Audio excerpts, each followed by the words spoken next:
Live from the headquarters of Ramsey Solutions, broadcasting from the Pods Moving and Storage Studio, it's The Ramsey Show, where America hangs out to have a conversation about your life and your money. I'm Ramsey personality George Campbell, joined this hour by Rachel Cruz, best-selling author and co-host, not only today of The Ramsey Show, but also my co-host on Smart Money Happy Hour. That's so right, be sure to check that out. We're having a good time over there as well. A lot of levity, a lot of fun, and we try to bring that to this show as well. So it's a free call at 888-825-5225. So you jump on the lines and we'll talk about your life and your money. Natalie kicks us off in Buffalo, New York. Natalie, welcome to the show. Hi, thank you for having me. Absolutely. How can Rachel and I help?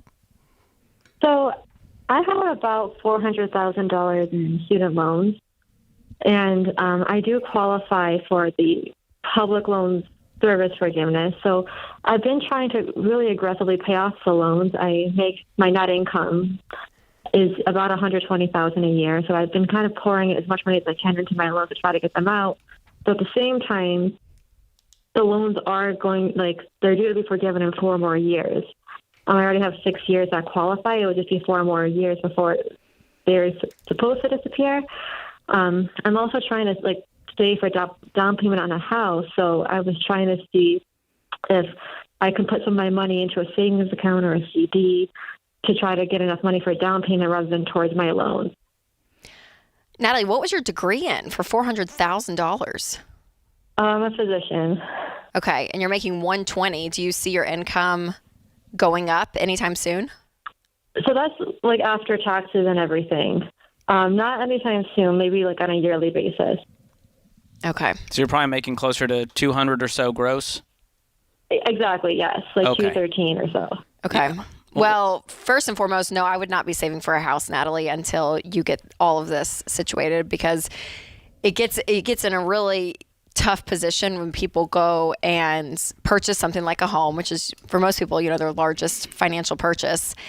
And then you still have this debt, which is basically a mortgage, it's a lot. Not that you can't get out of it. I don't want it to sound hopeless, but the weight of the amount that you owe, plus a mortgage on top of that and everything, we don't suggest getting a mortgage until you're debt free and have an emergency fund. So I would be, if I were you, working to pay this off. But you said you're part of the loan forgiveness program, and right. And you think in 4 years, is that? Because I think from what we've read and researched, and Christina Ellis, who's really the expert when it comes to student loans and student loan forgiveness, I mean, the ratio, the percentage still is so low. The percentage that actually get it. Is abysmally low. And, I hope that you are in there, and I hope it works out, but we always have to think about what if it doesn't? Because if you don't make all of these payments perfectly, the whole thing resets. And we just don't know what the next 4 years of your life looks like.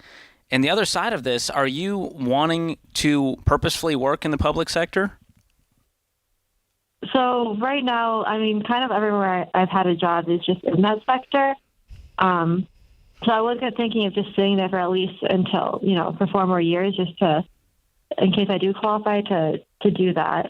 Yeah, that's the part that scares me, is you kind of put your life on hold and you go, I'm just going to settle and be comfortable because I'm going to hope that this works out, versus you jumping into the private sector and making, who knows, $100,000 more, which is a possibility. And you go, oh, I guess I don't need the government to forgive this after all. I can take control of this. And so I'm not anti you hanging on for 4 years, but like Rachel said, I would also not be making giant financial moves, jumping into a house, and all of a sudden the forgiveness didn't work out, and now you still have a pile of loans sitting there. Right.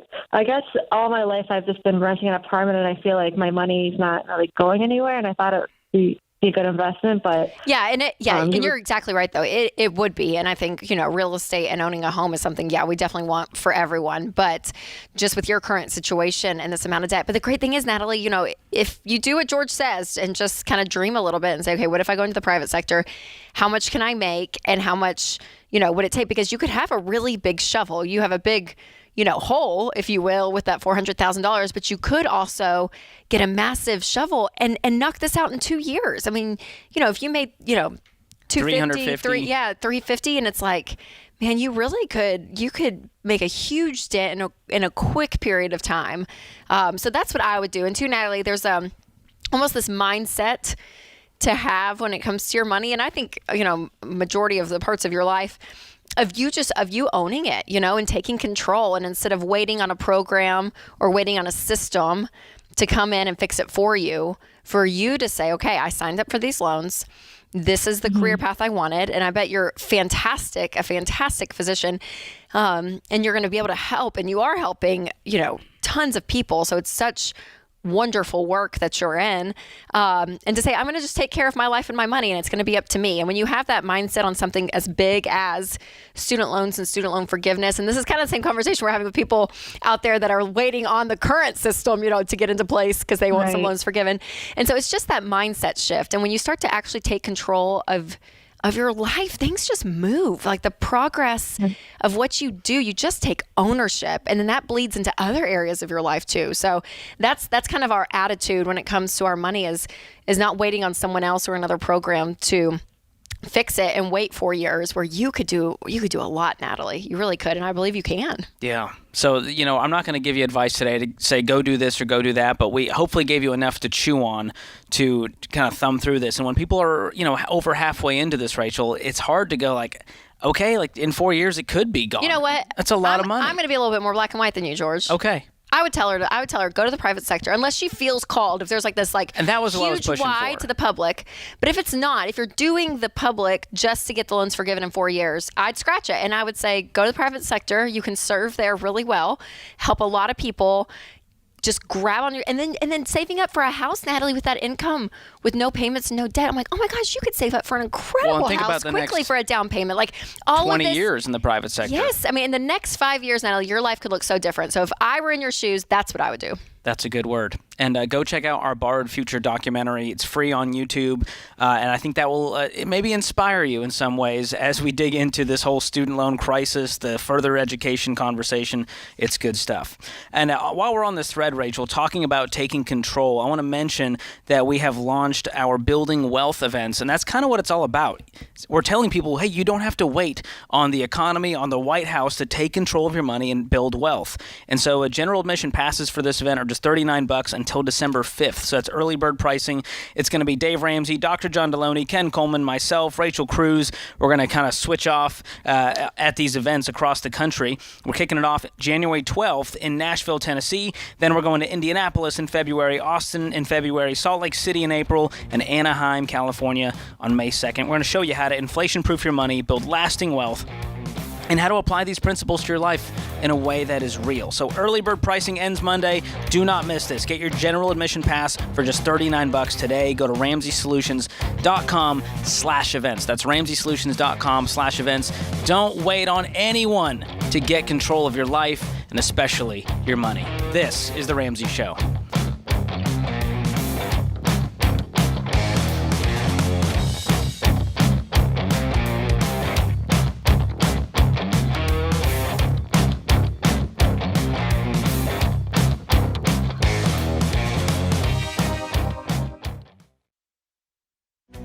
If you're looking for ways to update your home without blowing the budget, I've got it. For years, I've been telling you about our friends at Blinds.com. Blinds.com makes it simple to shop top quality blinds, shades, and interior shutters from home with easy online ordering and free shipping. With Blinds.com, there's no need to renovate your entire home. Just change out what's on your windows with upscale choices like faux wood blinds, cellular, and roller shades, or even outdoor shades. Plus, Blinds.com guarantees the perfect fit, whether you do it yourself or you have them measure and install everything for you. Shop their latest looks and see how much you can save at Blinds.com today. The easy and affordable way to make your home more beautiful is Blinds.com.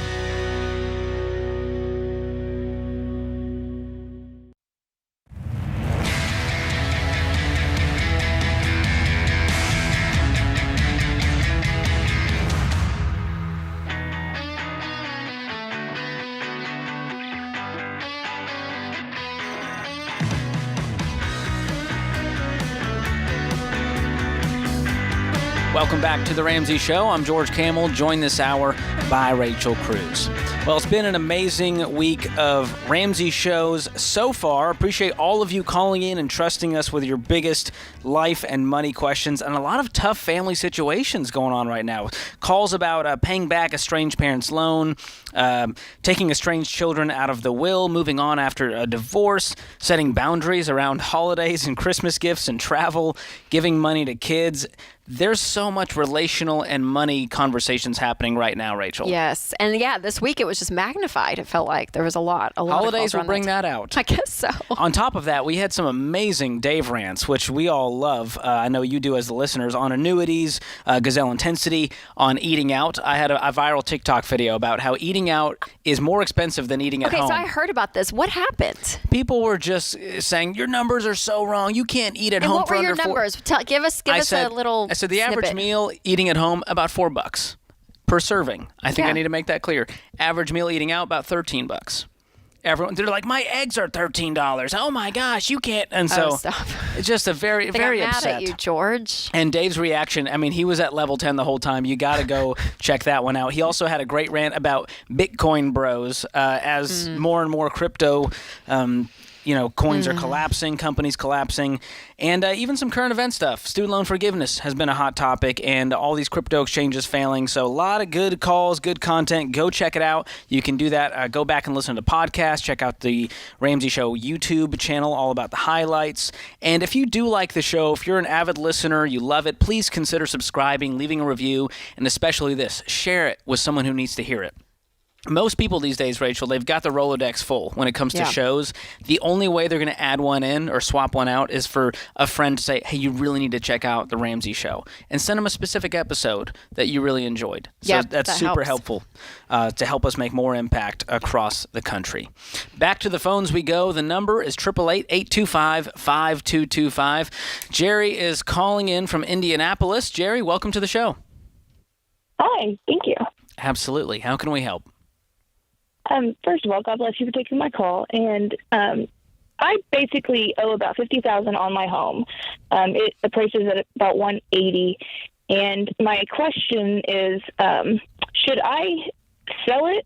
Should I keep it? Or should I, because I'm getting ready to be an operations manager for an Airbnb, or turn it into a B&B and buy a camper? Whoa. So what's driving these decisions? Well, just because I only paid about $75,000 for the home, and the market is, about $110,000 over that to get back. And then what? But then you'd need to go live somewhere else, and the market's still hot, and so you'd have to go buy something just as expensive, if not more expensive, or a camper. Camper. And so, what's driving you to get the camper? Well, I have only a 15-year-old at home, so. We live in a small home anyway, so it wouldn't be a really big adjustment for us. Jerry, is the mortgage payment, what is it compared to your income? Is it overwhelming, or is it doable? Is it less than that 25% that we talk about? Oh, yeah. Okay. I mean, I can give you my opinion without asking any more follow-up questions, George, unless you have any. But I mean, if I were you, Jerry, I would stay in the home. I mean, the home is only going to continue to go up in value. Owning real estate is just a great investment. I mean, it's something that I think is part of your net worth. It's something that continues to go up. I think we're now at the point that I think everyone realizes it's not a bubble. It's not going to burst. Everyone was nervous about that about 9 months ago. So where you're at in equity is great. I mean, that's for on your side when it comes to stuff. So moving into a smaller home or a camper. I mean, you can if that's what you want to do, but you don't need to financially. And in fact, staying in real estate, I think, is just it's a great investment. Do you have any other debts? I owe a truck payment that's about $30,000. About 30. How much do you make a year? With my husband, about 90. About 90. Okay. I'd focus on paying off that truck, and I'd stay put where I'm at. I don't see this as a problem, and so we're trying to solve a non-existent problem, because once you're in the camper, well, now the camper is going down in value. You no longer have an asset, and the camper is still a short-term solution. We can't live in a camper forever. And so I just don't see the reason to make a big financial move like this when you don't have to. So I'd be about the business of paying off the truck, then be about the business of paying off the mortgage, and now we have a fully paid-for home that maybe we can upgrade and pay cash later on down the road. Okay. Sounds great. Appreciate your guys' advice. Yeah, absolutely. Thanks for calling, Jerry. Good stuff. All right, Kevin joins us up next in Irvine, California. Kevin, welcome to the Ramsey Show. Thanks, George. Great to be here. Well, it's great to have you. How can we help today? So I've never had life insurance. My wife has never had life insurance. We've never been dependent upon each other's income. Our assumption is essentially if one of us died, the other would be just fine with the money they were making, plus whatever was in the retirement account of the person who died. But now with three factors changing things up, I'm starting to reassess that. First factor is inflation has made our cost of living go up a bit. Second factor is the stock market being down. The money in our accounts is a lot less than it was. And third factor is we just found out that we're pregnant. So congratulations. I'm reassessing what my responsibilities are. That'll do it, won't it?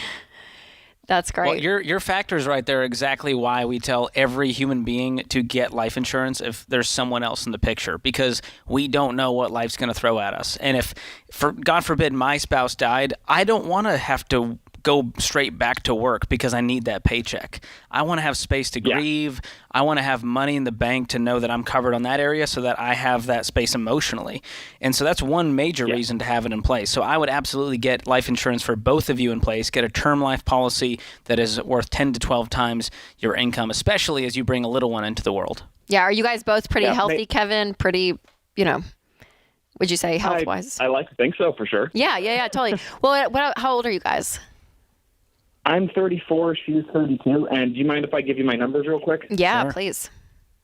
Yeah, so we have a paid-for home. It was worth $545 when we bought it. It's probably around $800 now, depending on if Zillow is accurate. That's great. And then in my retirement accounts, before everything took a downturn, it was around $500,000, and our living expenses after having the house paid off was roughly like $40,000 a year because no mortgage payment, you can live a lot more cheaply. Yeah. So my numbers were essentially that because I have $500,000 in my retirement, if I bite the dust a little too early, then my wife can easily live off of 10% of that $500,000. But again, the living expenses have gone up a little. I'm not entirely sure how much because it seems to change week to month. Yeah. And I'm not sure with the baby coming along what that would mean also. And then if she were to die, then I would be in a little bit of a world of hurt because I couldn't get to my retirement funds and she has 55 in hers, and which would be fine if there wasn't a baby in the mix. But if there's a baby, then I'll have to worry about childcare and stuff. Sure. Well, let me tell you this, Kevin. I mean, yes, when you look at the numbers and everything that you're saying, could you technically be self-insured? You guys have a paid-for house. You have great retirement. Like you said, she doesn't have as much. So, you're the one that, would be the one that you're like, oh, gosh. But in my opinion, term life, as long as you're healthy and you're more on that, the younger end of the spectrum, it's so inexpensive. Like my husband and I, we just upped ours probably 18 months ago, maybe 2 years ago.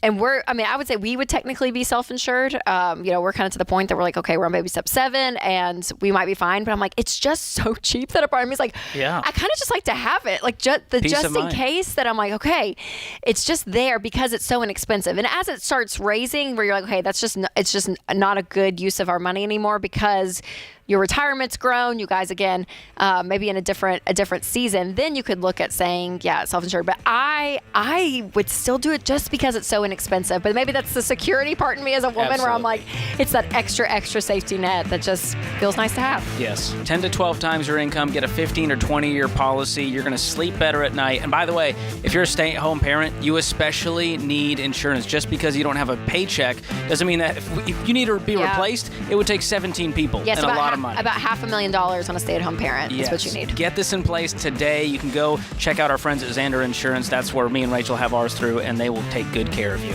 This is The Ramsey Show.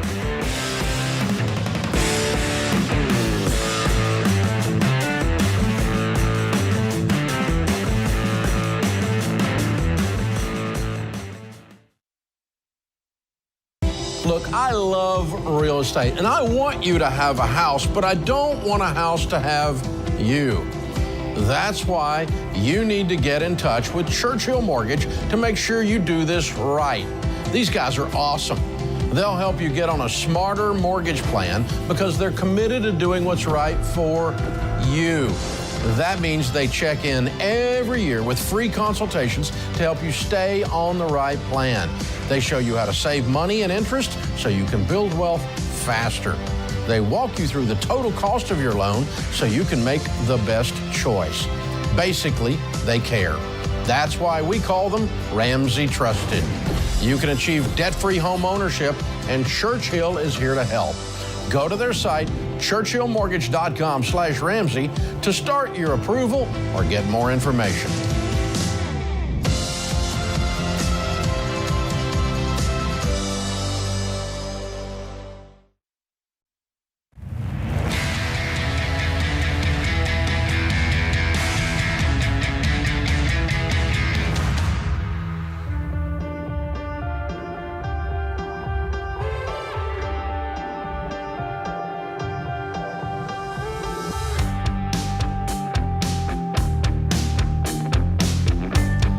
This is The Ramsey Show. I'm George Campbell, joined by Rachel Cruz this hour. You can give us a call at 888-825-5225 if you want to talk about your life and your money.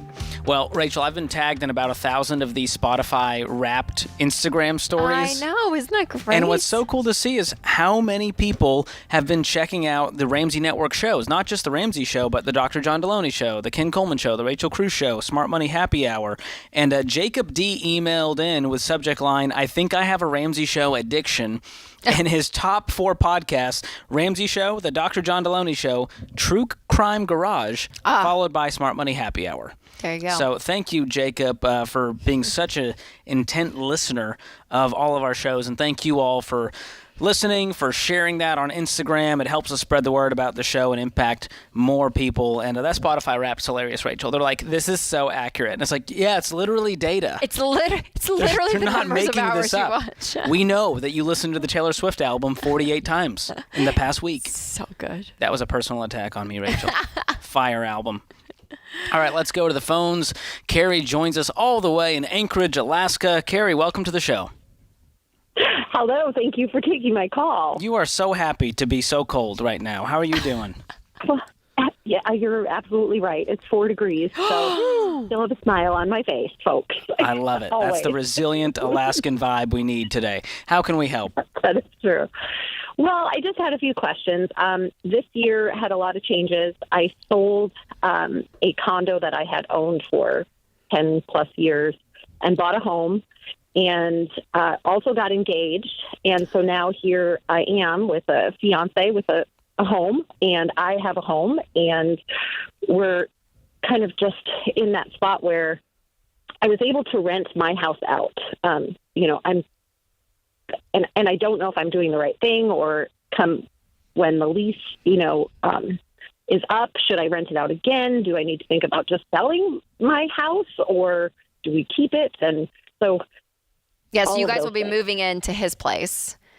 We are. Okay, and so then you have your house still. You're going to rent it, or it's renting now. Do you guys have any debt? What will your financial situation be when you guys get married? What would be your combined income? It'll be probably about 400. Okay. And do you guys have any debt?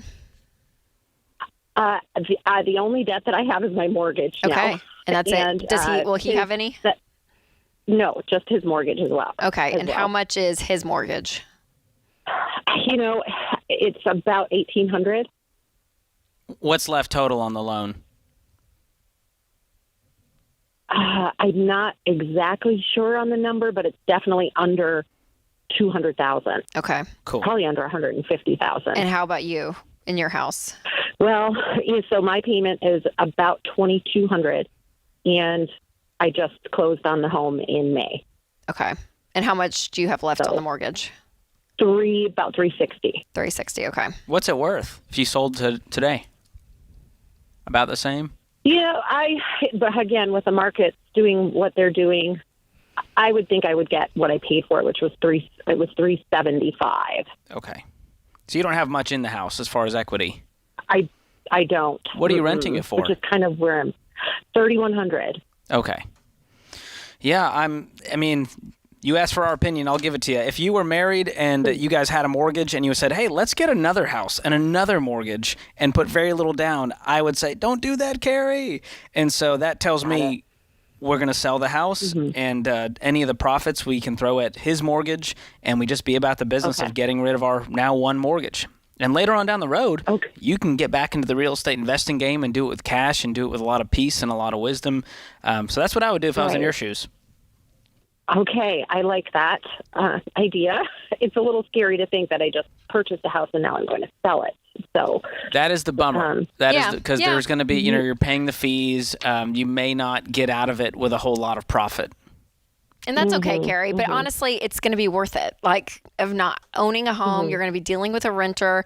And if you want to get into the real estate game, it's not a bad thing. But, a lot of people look at this as like, oh, it's just such easy passive income. And it's not. I mean, it ends up being kind of a part-time job when you're a landlord and a tenant. Absolutely. I mean, it just adds a layer to your life that you don't need. And so, you may pay some extra fees and stuff. But you know what? I would just look forward and be like, all right, I did it, and let's move on. And I would sell it. I really would, because I think you guys, your first year of marriage, you're gonna be able to do so much. You guys are making incredible money.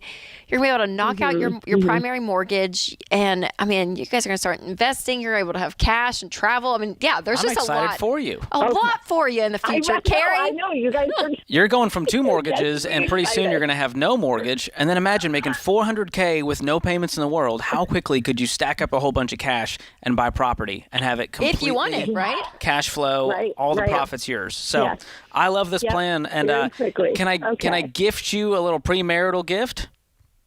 Please, that would be wonderful. Okay, I'm going to gift you guys Financial Peace University as our gift to you as you embark on this journey together and become one. And watch all 9 lessons together. I think it will motivate you and inspire you, give you some tools in your tool belt, a lot of knowledge. Rachel and I are in it. If that helps any, it may not be a selling point to you, Carrie. I have no idea. It's wonderful. I listen to you guys every day. So thank you. That's so nice. So fun. Thank you for the call. Hang on the line, Austin. We'll get that over to you, and we're excited for you guys. Congratulations, Carrie. Jeremy's up next in San Jose. Jeremy, welcome to the Ramsey Show. Hello. What's going on? Right. So I reached a point. I had a call with you guys a few years ago, and you guys got me very motivated to get rid of all my debt. And I did reach a point up until a few weeks ago where I didn't have any debt except for my mortgage. And this whole year, I just been very impulsive with my money. I'm not sure what's going on with me, and so I bought a car and I got a loan. And my wife, she found out about it, and she was very upset that I got a loan on a car. I was kind of justifying it by saying, well, I typically save around $2,000 a month, right, after all my expenses, so I could just pay it off, right? Or, I have a few grand in cash. I'll just start paying it all off, and then I have a bonus coming up in the next few months, and I can just pay it off all then. But I now that I have the car, I'm just thinking to myself, like, why did I do this? Why am I spending money? Why am I not saving my money? And why am I, I feel like I went behind my wife's back and I got a car because we agreed not to get loans on stuff like this. And she's upset about it. And then she told me, because you did this, you need to go and deplete our emergency fund and pay this car off tomorrow. I haven't done that yet. So my question to you guys is, one, I mean, typically, I know you guys may encounter people who just seem to make dumb decisions with money. I don't want to continue to do this, And secondly, I mean, is that the right move to just do what my wife said and say, you know what, I made a mistake. Let's just take the cash out the emergency fund and pay for the car. Well, Jeremy, I appreciate, I feel like where you're at. If I'm listening to your tone correctly, you're regretting it. You're not being prideful and spiteful and saying, screw everyone else. I'm going to just do what Jeremy wants to do. I mean, you feel a level of remorse is what it sounds like. So how much is the car? How much is the loan? Well, I mean, the car was like 15, but with the fees, I think it comes around it comes to 17 something. Okay. Yeah, I don't know the exact number off my head. Yeah. Yep. And if you sold it tomorrow, what could you sell it for?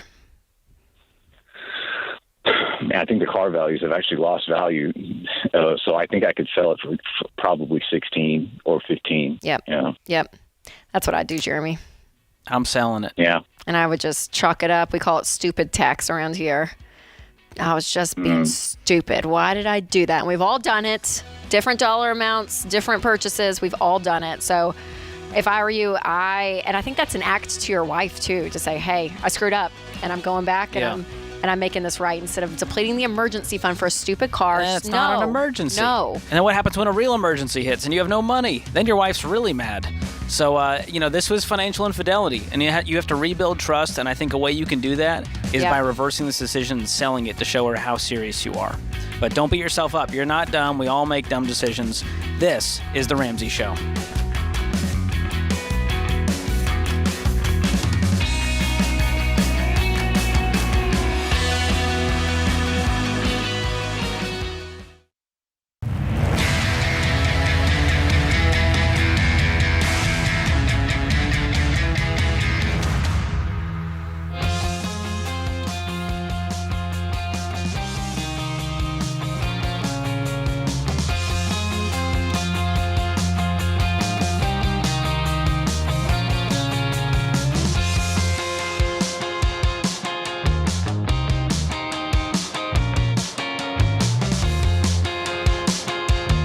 Welcome back to The Ramsey Show. I am George Camel, Ramsey personality, co-host of Smart Money Happy Hour, as well as The Ramsey Show, and I'm joined by the other side of Smart Money Happy Hour, Rachel Cruz, and we are taking your calls today. And if you want to check out Smart Money Happy Hour, you can do that on the Ramsey Network, wherever you listen to podcasts. It's also on YouTube, just the audio portion, but I'm excited to announce that in 2023, we're coming to you with video.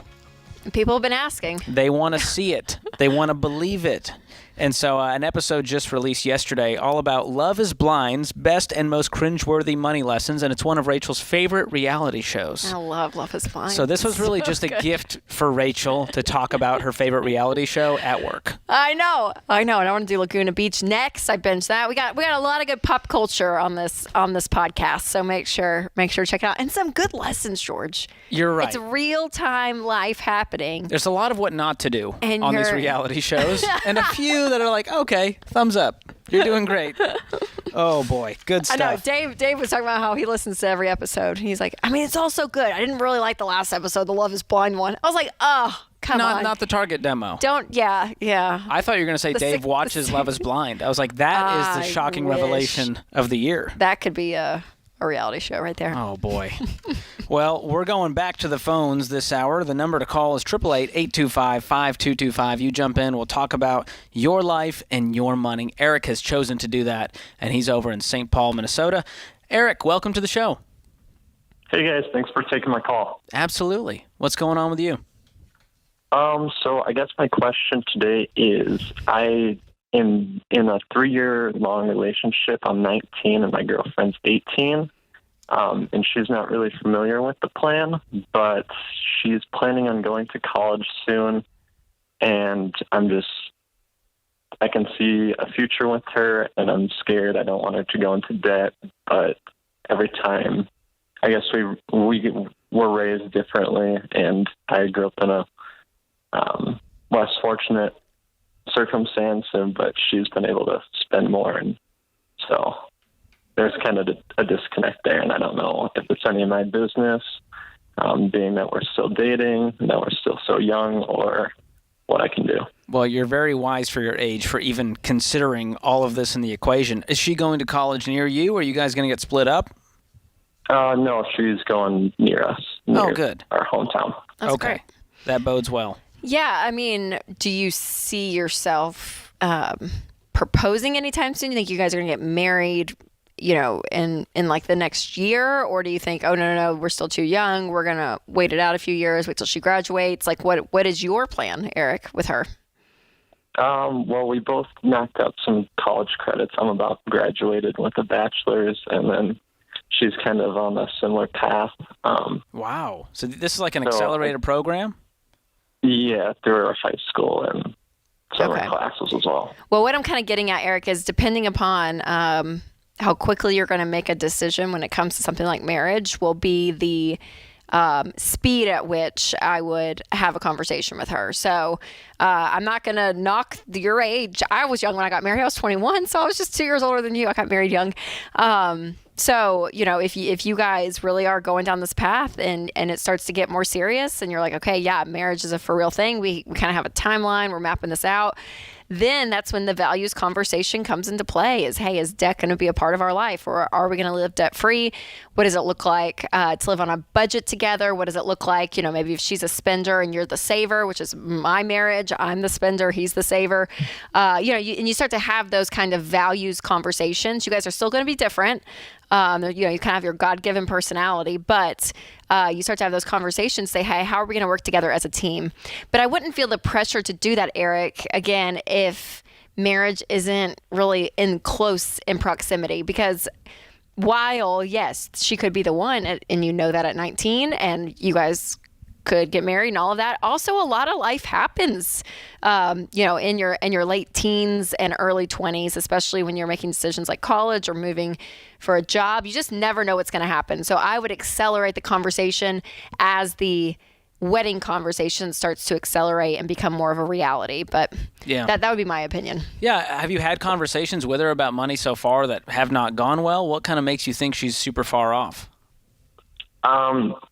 I guess, I don't know, I've always been like a really heavy spender. So, I don't know. I feel bad. I think maybe sometimes I say things I shouldn't when we're shopping.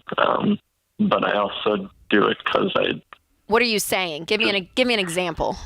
Like she'll, like a pair of shoes that I don't think she'll wear, I'll say like, do you think you'll actually wear this, or do you think you'll actually need this? And so a little passive aggressive. That sounds like marriage. I have for sure said that.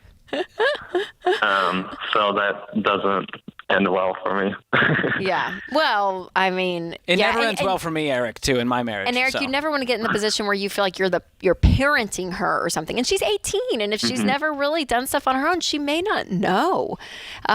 So yeah, I think that there's a lot of grace here. I think that there is a level of reality of your age. She's 18. She may not know, and she's lived one way. And again, with a lot of grace and a lot of humility on your end, Eric.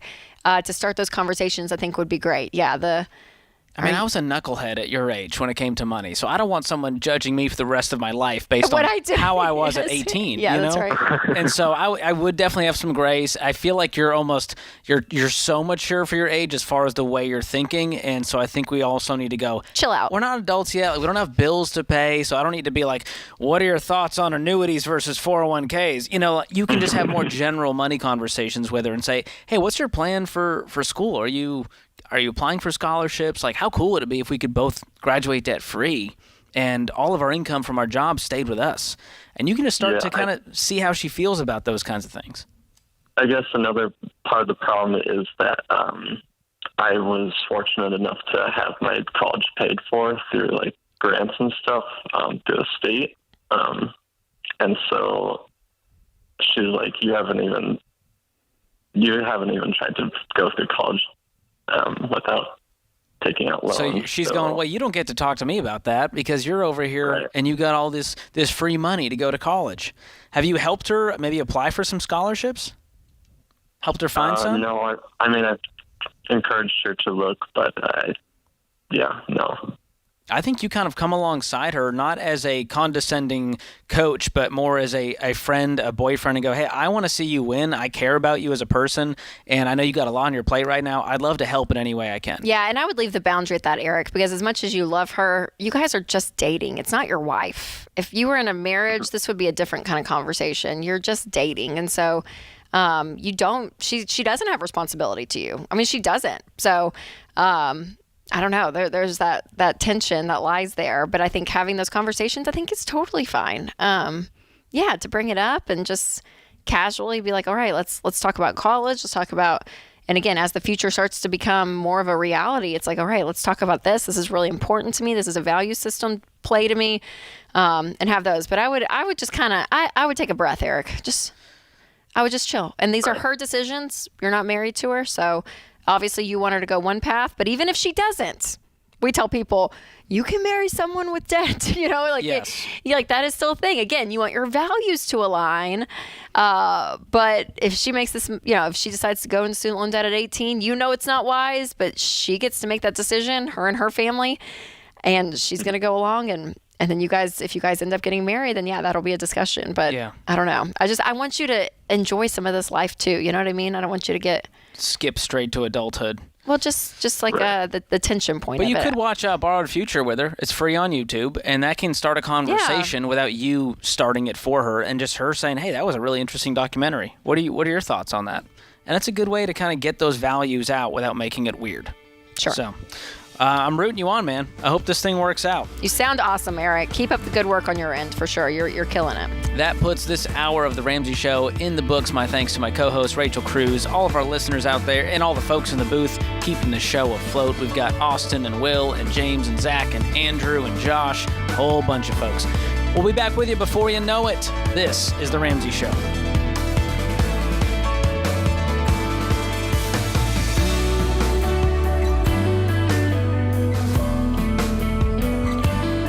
Do you love a good Dave Rant? Want to see the latest Ramsey Show videos going viral? Check out your favorite moments from The Ramsey Show on YouTube. Go watch and subscribe to The Ramsey Show channel on YouTube.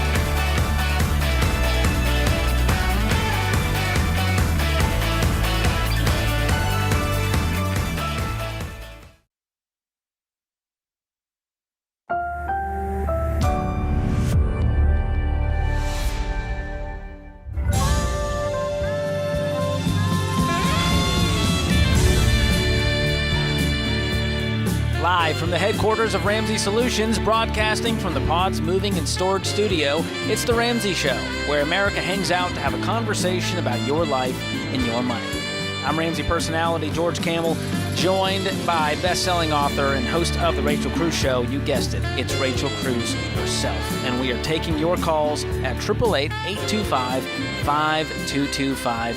You jump in. We'll talk about whatever is going on in your life, budgeting, paying off debt, paying off the house, investing, building wealth, avoiding the traps, saving up that emergency fund. We are here for you, America. And Pearson is kicking us off this hour in Sioux Falls, South Dakota. Pearson, welcome to the show. Hey, how's it going? Going great. How can we help today? Hey, so I'm 24 years old. I'm currently living with my parents.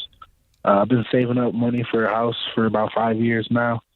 Just wondering, one, am I ready to buy a house? And two, if I am, should I wait till the market cools down or just go right away? Those are my questions. Awesome. So you've been saving for 5 years. How much do you have saved? Got about $60,000 in cash. Way to go. Got retirement set up. Got about $40,000 in retirement. You're crushing it. What do you do for work? HVAC, commercial HVAC. Very good. Do you have any debt? Zero debt. Awesome. And does that $60,000 include your emergency fund, or do you have money outside of that? It includes emergency fund. Okay.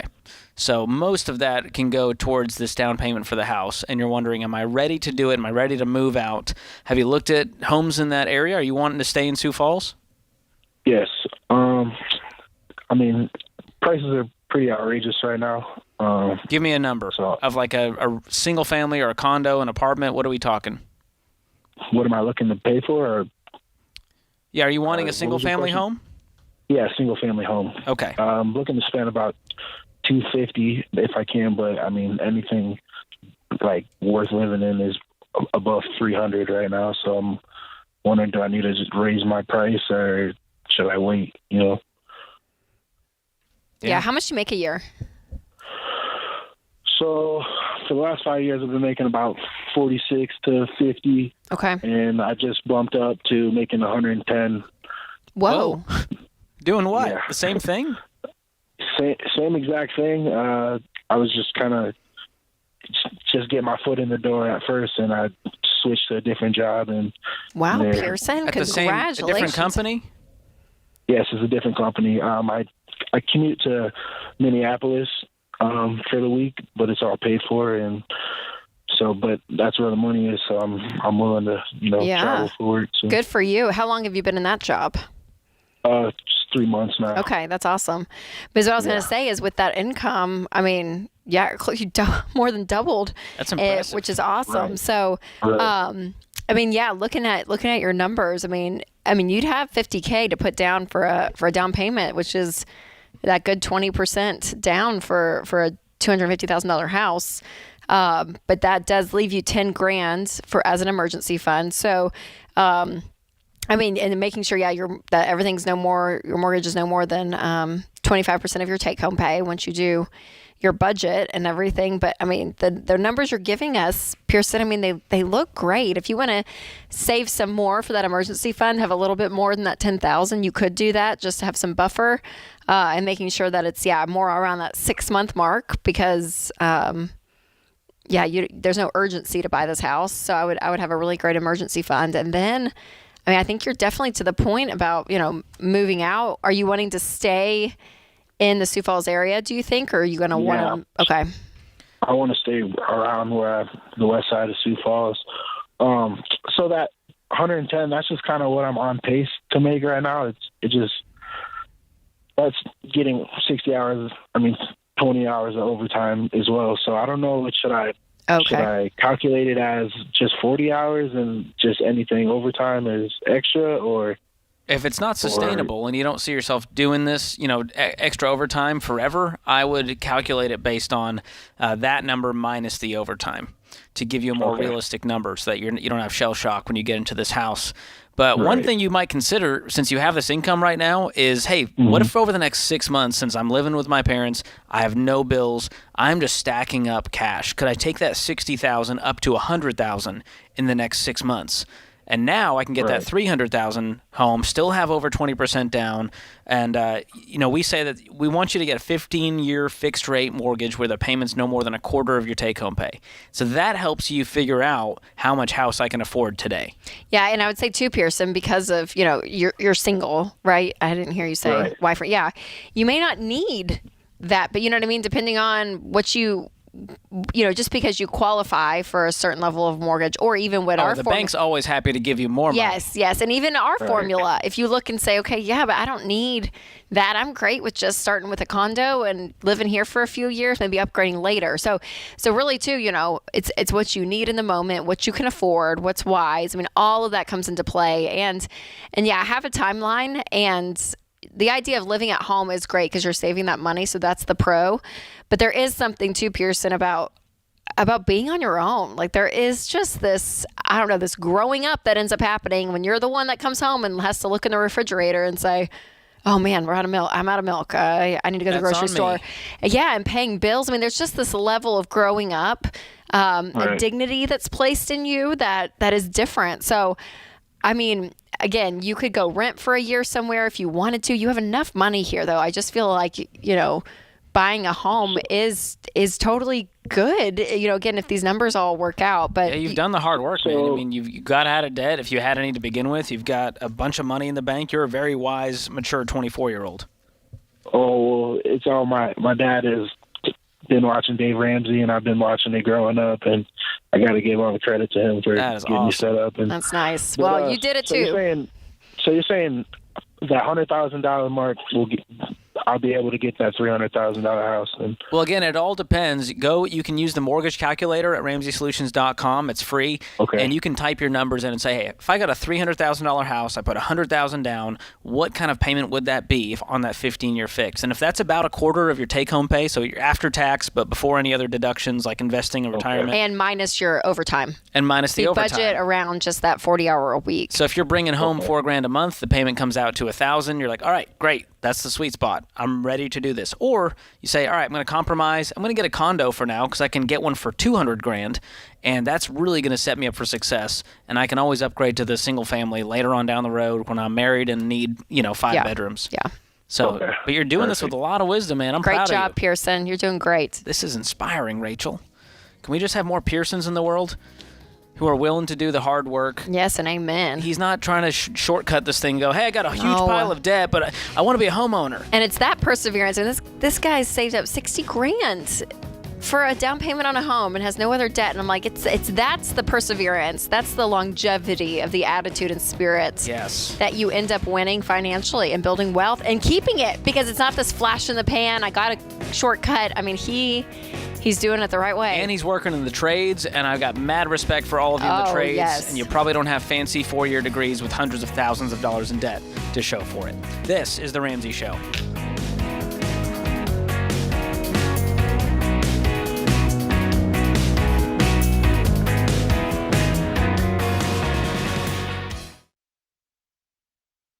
Life is full of firsts.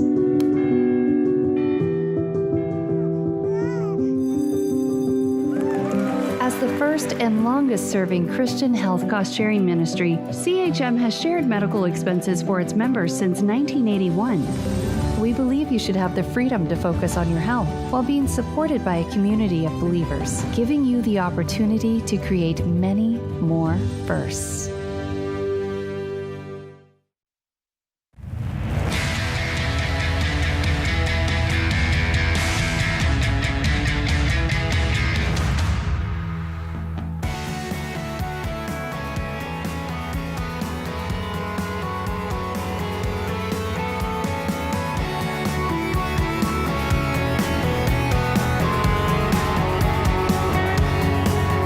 Welcome back to The Ramsey Show. I'm George Camel, joined this hour by Rachel Cruz, and the phone lines are open and they are waiting for you, America. So call us up at 888-825-5225. Well, this hour we've got a special segment coming up at 2:30 Central Time. That's 3:30 Eastern, and it's a new segment we've been trying called 10 and 10. And this is where we go live on Instagram while live on The Ramsey Show, and we take Instagram viewer questions from the chat, and we try to answer 10 questions in under 10 minutes. And Rachel, you're new to this. Ken and I have been doing this on the air. Are you nervous? No, I feel like there's a challenge. You should be nervous. Can't wait. You got to answer quick, though. Like, we don't get to just chat it up like we do here. No, that's the thing. It's quick, lightning round responses. I'm great at that. I'm gonna ace this. You'll test. do way better than Ken. No, you and Ken are both very great off the cuff. So I have now Deloney I would be worried about, because he can tend to be longer winded when it comes to his responses, and we don't know what's going to come out of his mouth. We don't know what's going to happen. So yeah, I'm the safe bet, George. You if are. we were to win a contest right now of 10 money questions to be answered in 10 minutes, I think I'm your gal. Well, the only thing you win is the hearts of America. That is the grand prize, and I hope you get it today. So here's the deal. You got to tune in to Rachel's Instagram at 2:30 Central Time. She's going live at Rachel Cruz on Instagram, and we will be taking questions from the chat, not from the phone lines, just for that one segment at 2:30 Central Time coming up. So don't miss that. But for now, let's go to the trusty phone lines. Amy joins us in Tampa, Florida. Amy, welcome to The Ramsey Show. Thank you. Thanks for taking my call. Sure. How can we help? Okay. Well, my parents are 75 and 77, and they live in Kansas City. Also, my sister, she lives there with her 10-year-old daughter. My sister's disabled and has a lot of health problems. Mm-hmm. So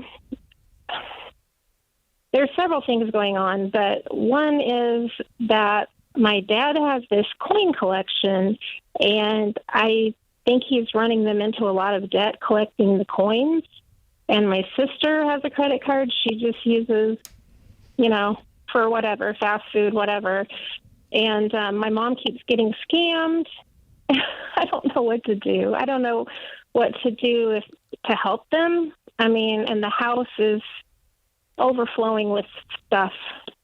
It sounds like the average Americans. So what is? But are they hoarders? Like, for real? What are they buying? I mean, I think they kind of are hoarders. I mean, it's not like the episodes of Hoarders where the house is filthy and stuff. There's just stuff everywhere. Yeah. It's like clothes Amy, and toys and. So Amy, your heart for your family is so great, right? You don't want to see people you love making bad decisions. You don't want to see people you love in pain. You don't want to see them, in situations. But first and foremost, you have to know it's not your responsibility. I know. Okay.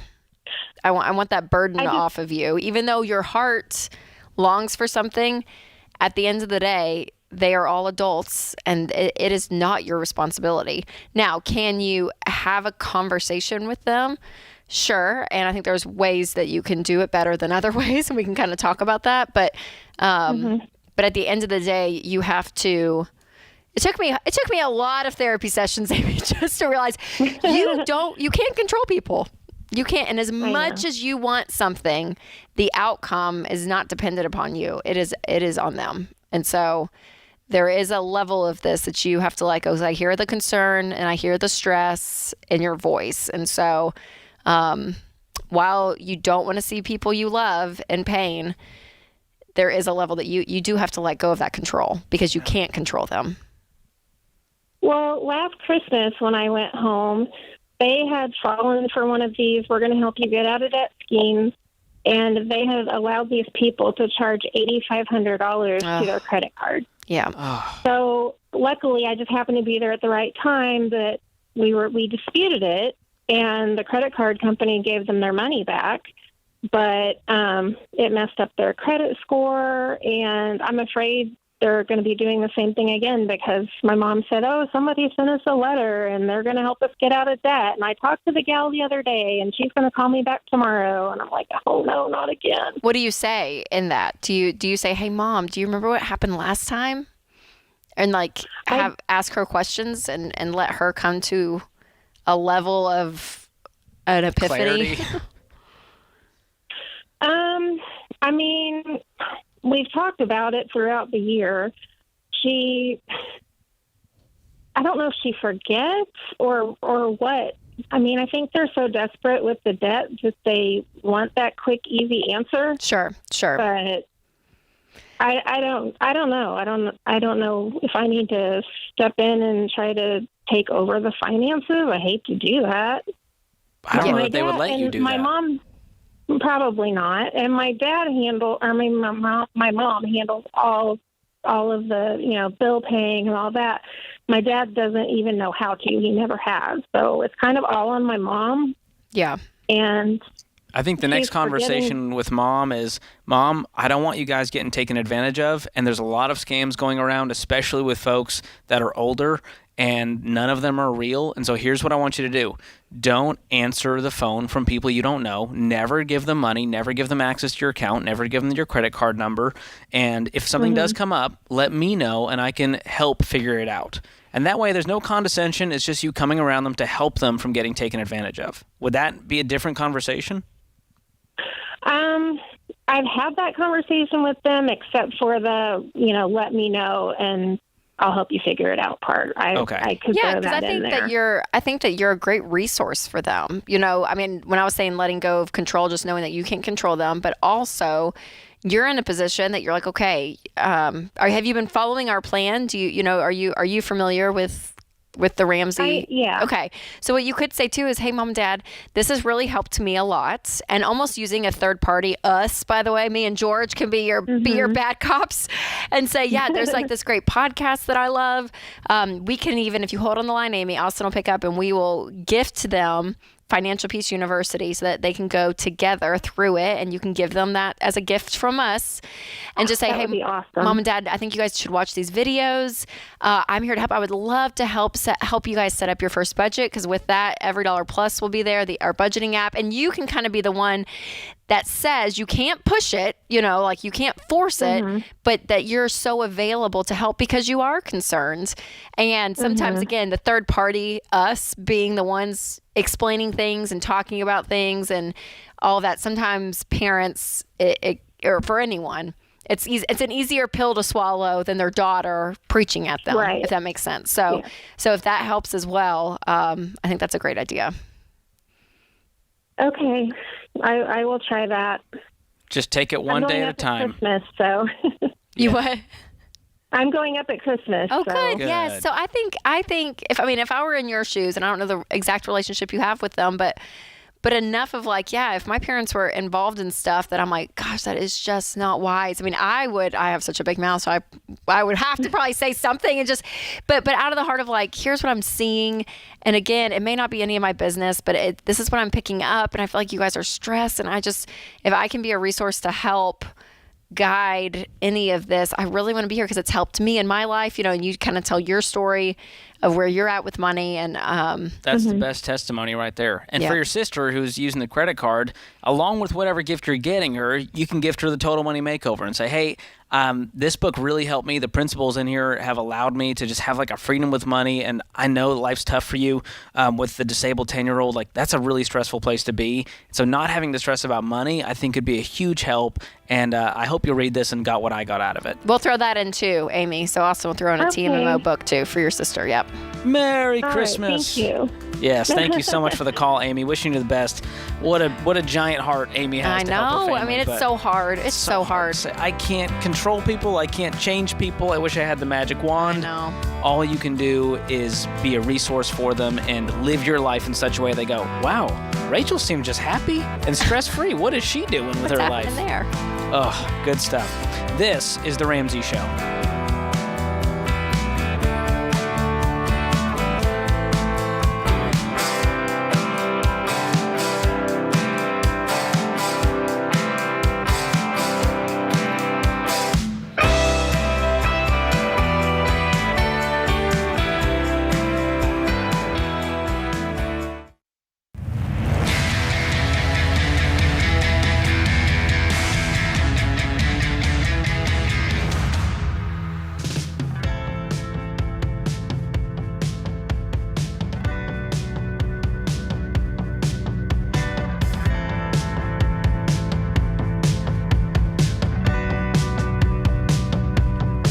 Welcome back to The Ramsey Show.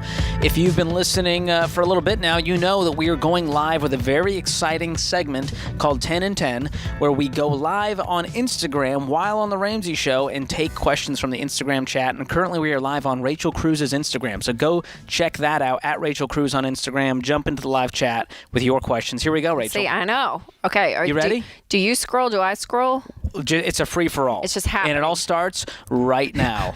Okay, let's go. First question, who are we going to answer? Let's answer the last one. How many credit cards do you guys have, honestly? I know, 0. I don't big know why fat people, 0. I get that sometimes, and people are like, I mean, but really? Like, you have at least one. It's like they really don't understand that you can live without one. I really don't. Amazing.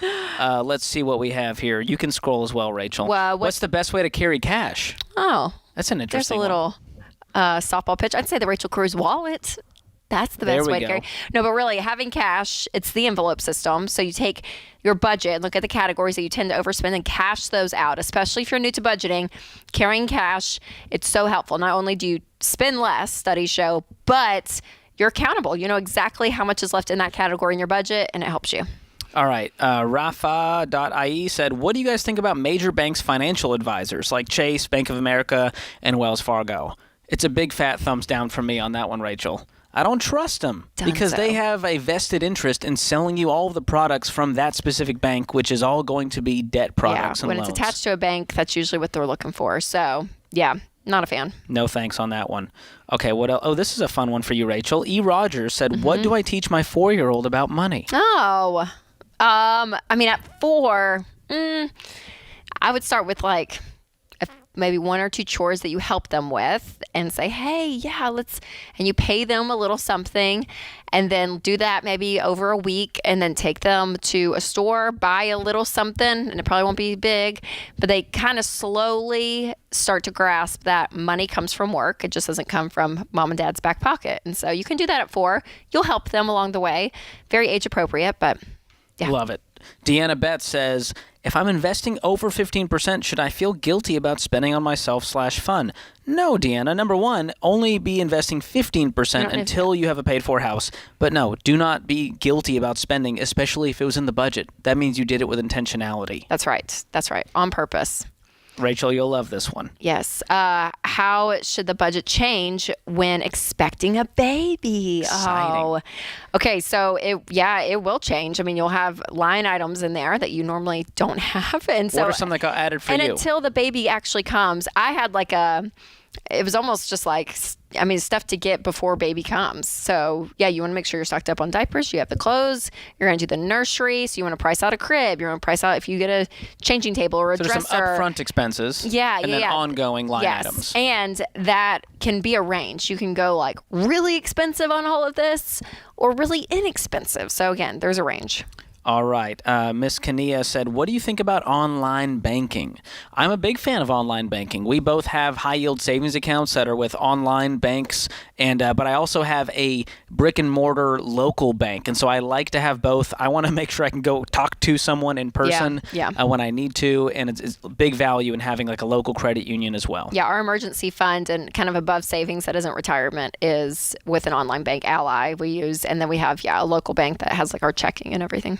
All right, we got some love from the Netherlands. Thank you. When is a live event coming to Miami, Florida? I don't think we're going near Miami anytime soon. We need to go. We should. Welcome to Miami. Can you tell Dave, if you're listening, let's go to Miami. All right, let's see what else we got here. Have you guys ever been denied something because you don't have a credit card? That's an interesting one. Our hardest one, which we've somehow gotten around it, but a rental car. That's the one that we kind of always run into, I feel like. But for us, we use I guess it's okay to, we use a company. I guess we can promote a company. Sure. Enterprise, that's the one we use. I've had great experiences with Enterprise. Yeah, and we just have an account. So every time we've gone to rent a car, like at the beach or something, we've never had trouble. We use that. But I feel like early on, we were like having to like look around and ask that question. Yeah. So rental car was the only thing. Airport ones can be dicier. Make sure to check the policy of wherever you're renting a car from about their debit card policy. But Enterprise, usually it's like a $200 hold. Yeah. And it comes back once you return the car. Yeah. It's not that big of a deal. This is a good one from Marty. Should I be contributing to a matching 401k while in debt? No contributions, no investing at all until we are out of consumer debt. And one big reason is you're probably investing a few percent points now. You're going to be up to 15% once you're out of debt, and you need every dime you can free up to get gazelle intense about that debt. That's right. Get out of debt as quickly as possible. That's a fun Are you one. Watching the World Cup? I'm not. I got to be honest. Shoot, I'm not either, but I see it everywhere, and I kind of feel like... I feel like I'd be a bandwagon fan. I know our board engineer, Will, is a big soccer fan. I'm sure he's staying tuned, but... USA... Go America? Still in. Okay, good. All right. USA. We're still in it. Okay. Is there a good strategy for paying for high student debt?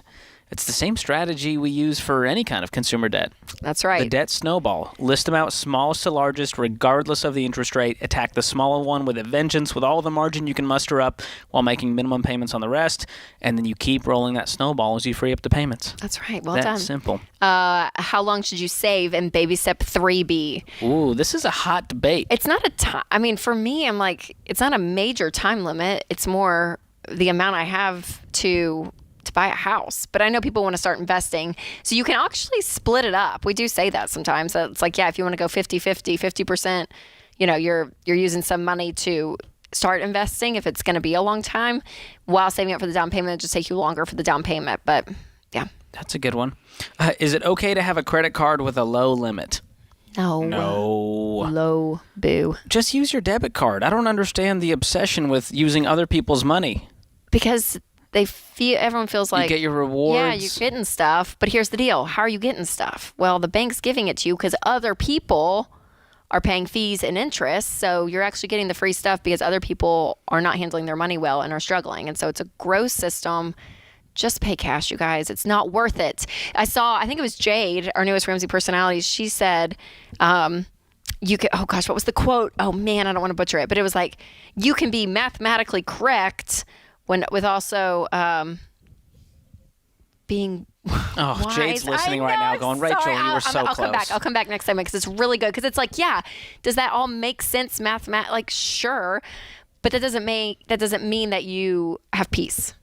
That's a good way to put it. It's something like that. But. All right, this is a fun one for you, Rachel. Yeah. Someone just started watching instead of listening, and they're asking, Rachel, are you left-handed?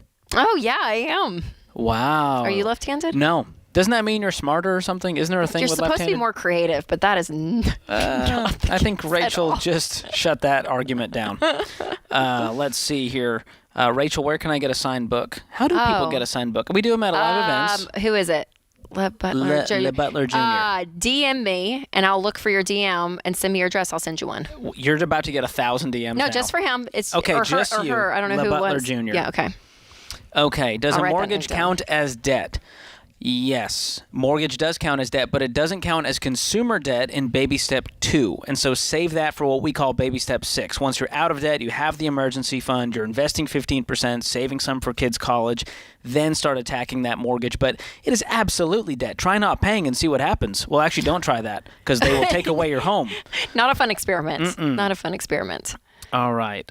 Oh, budgeting for private school. What are your thoughts on that, Rachel? Yeah, From Minnesota mom life. Yeah, if it's in your budget and you're able to afford it, then yeah. And I know some people they sacrifice part of their lifestyle in order to send their kids to private school, depending on where they live. We live in a great area, so our kids go to public. But I know people have thoughts about that, and some people don't live in great areas where the public schools are not great, and you want your kids to have a better education than what that can provide. So that's all a values conversation, but you want to have the money for it. You don't want to stress your family out.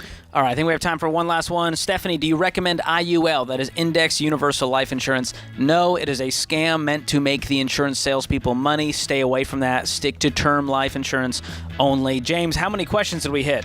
I lost count after 15, so y'all blow. That's a record, Rachel. That is a record. Way to go. Thank you all for tuning into Rachel's Instagram Live with your questions in the chat. We'll be back to the phones in the next segment, so give us a call at 888-825-5225. Way to go, Rachel. Great job, George. This is The Ramsey Show.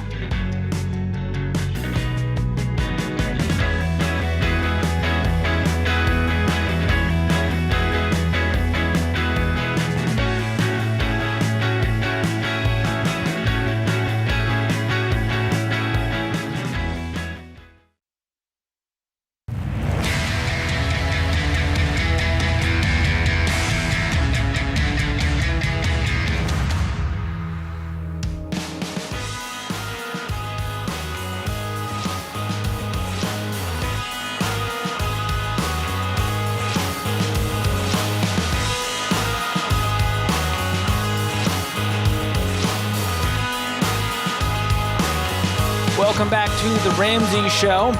Well, folks, the Cyber Monday sale that we've had ends this weekend, and this is your chance to give some meaningful gifts this Christmas without spending money that you don't have. So go to RamseySolutions.com and shop our best-selling books and tools for under $10. You can still find some great deals on Christmas gifts for everyone on your list and have them delivered in time. Here's some of my favorites. We've got some quick read books like Dave's new one, The Momentum Theorem, Dr. John Deloney's Redefining Anxiety, all for under $10. And of course, the new 2023 Ramsey Goal Planner with Rachel Cruz, myself, Dr. John Deloney, and Rachel Cruz's new wallet in red, great color there, for the amazing women in your life. I'm going to get one for my mom. Hopefully she's not listening. And for the guys, we've got something for you too. We have some new Ramsey apparel. You might have seen me rock some here on the show. T-shirts, crew necks, hoodies with some of your favorite Ramsey sayings on them. I've been waiting a long time for the Ramsey swag, and I'm hoping for a better than I deserve sweatshirt, Rachel, in case you're trying to shop for me. Oh, man. I got you, George. I got you. She's writing it down, folks. And for all your family, friends, coworkers, we have Questions for Humans conversation cards that are super fun, hilarious. They'll spark some great convos, and select decks are on sale for only $10. So, guys, are you living and giving generously this season? These deals are a great way for you to pass on what you've learned from our books and tools to others who might be struggling with money, relationships, or career, and it could give them the same hope that changed your life. So go check out our Cyber Monday sale before it ends at RamseySolutions.com. Let's go to the phones this hour. I'm George Campbell, joined by Rachel Cruz, and we're about to be joined by our new friend Robert in Atlanta, Georgia. Robert, welcome to the show. Hey, thank you. What's going on with you? Well, I'm turning 59 soon, and my wife and I have, realized that retirement age is coming up very quickly, and how poorly that we think we plan for it. I rediscovered the Ramsey Show here in Atlanta just recently, and started doing our own calculations of how we are in the steps, and we're our order is kind of mixed up, and I'm trying to figure out now, to get me to where I want to be and retire in a few years, how should I do that? Yeah, it's a great question, Robert. So How much debt do you guys have? We have about $3,000 on a car, which we're about to pay off, and then about a $15,000 on just a personal loan. Okay. And then a $200,000 mortgage. Okay. And then the mortgage. And then how much do you guys have saved in retirement? I have $140,000 in a 401k, and my wife, we've only been married for about 2.5 years, so she has about $370 in one. Is it a 403b? I think it's called. Mm-hmm. And then another retirement account. I think it's about $90,000. Okay. What kind of cash do you guys have on hand? We have about $20,000. $20,000. A little more. And then no other investments that's not retirement or anything else? Well, I have a pension that'll, start when I'm retired. It'll be, $3,000 a month if, I drew the whole thing, but, she'll probably outlive me. So I'm sure, we'll stretch it out so she'll get it in a really smaller amount. Okay. What's your current household income?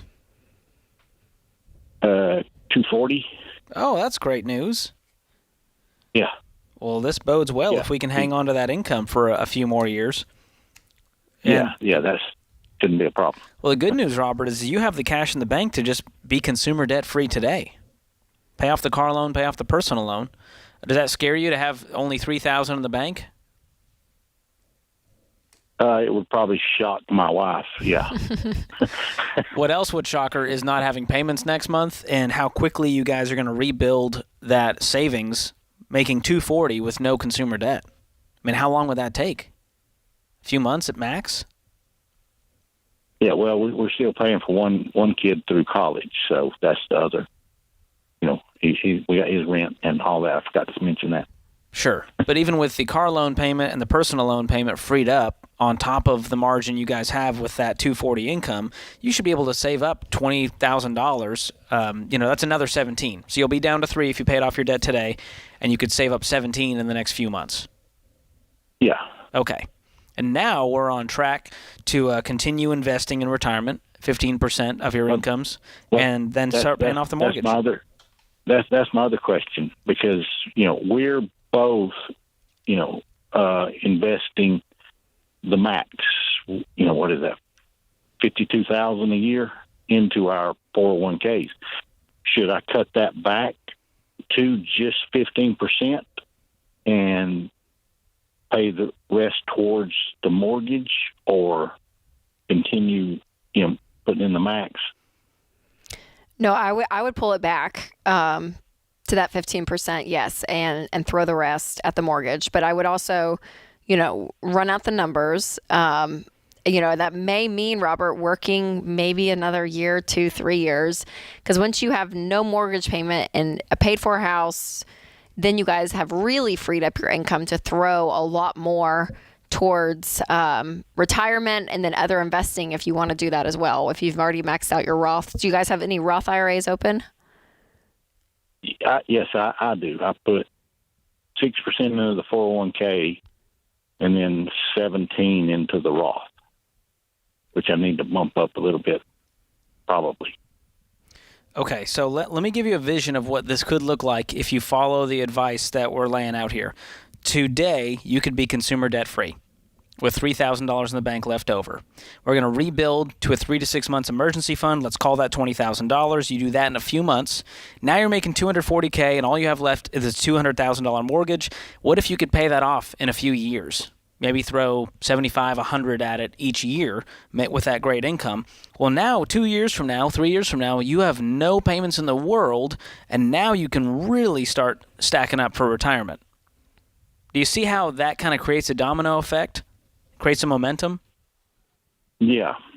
And so that's what I think your best plan is, to retire with dignity, going into retirement with no payments in the world and a giant pile of cash, and this money's going to continue to grow for you in retirement.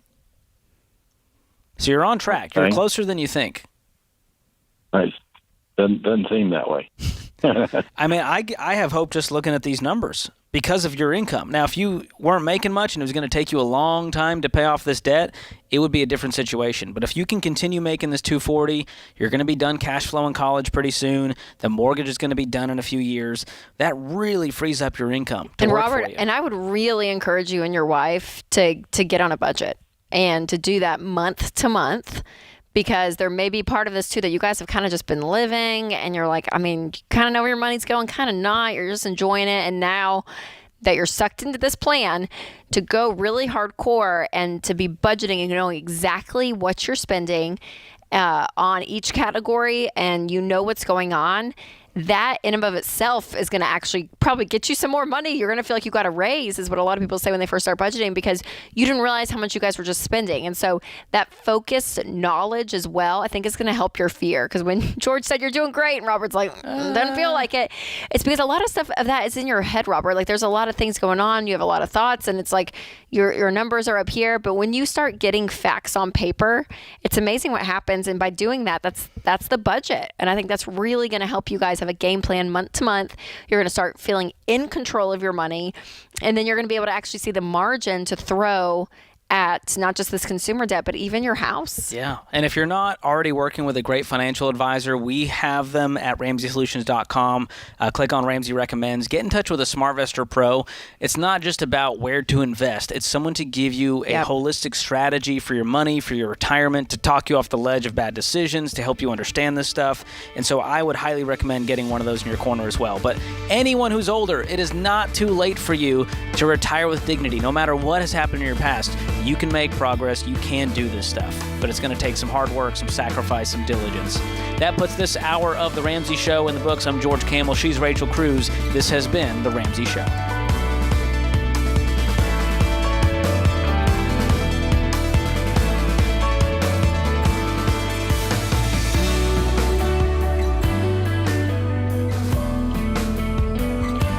Hey, it's Rachel Cruz, co-host on The Ramsey Show. If you want to do your debt-free scream live on the show, visit RamseySolutions.com/debt-free scream. We'd love for you to come to Nashville and tell Dave your story. That's RamseySolutions.com/debt-free scream.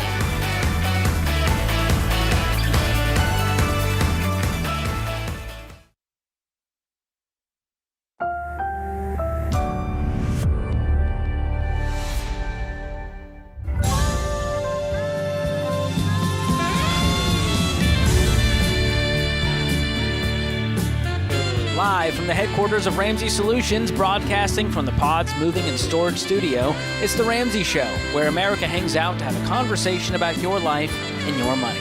I'm George Camel, joined this hour by Rachel Cruz. We are your co-hosts this hour, also co-hosts of another Ramsey Network show called Smart Money Happy Hour, and we are happy to take your calls this hour at 888-825-5225. So, Rachel, we get sent a lot of videos on Instagram. Yep. People always want to know our thoughts on things, our hot takes. Yep. And usually it's things that I'm like, oh gosh, I have to, it's just like terrible financial advice. But sometimes there's videos that make me smile, and I go, get a little glimmer of hope. I agree with that. For humanity.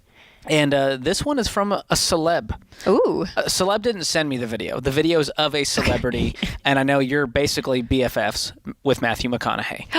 Matthew. I did have him on my show. He was on your show. You're a big fan of his book, Green Lights.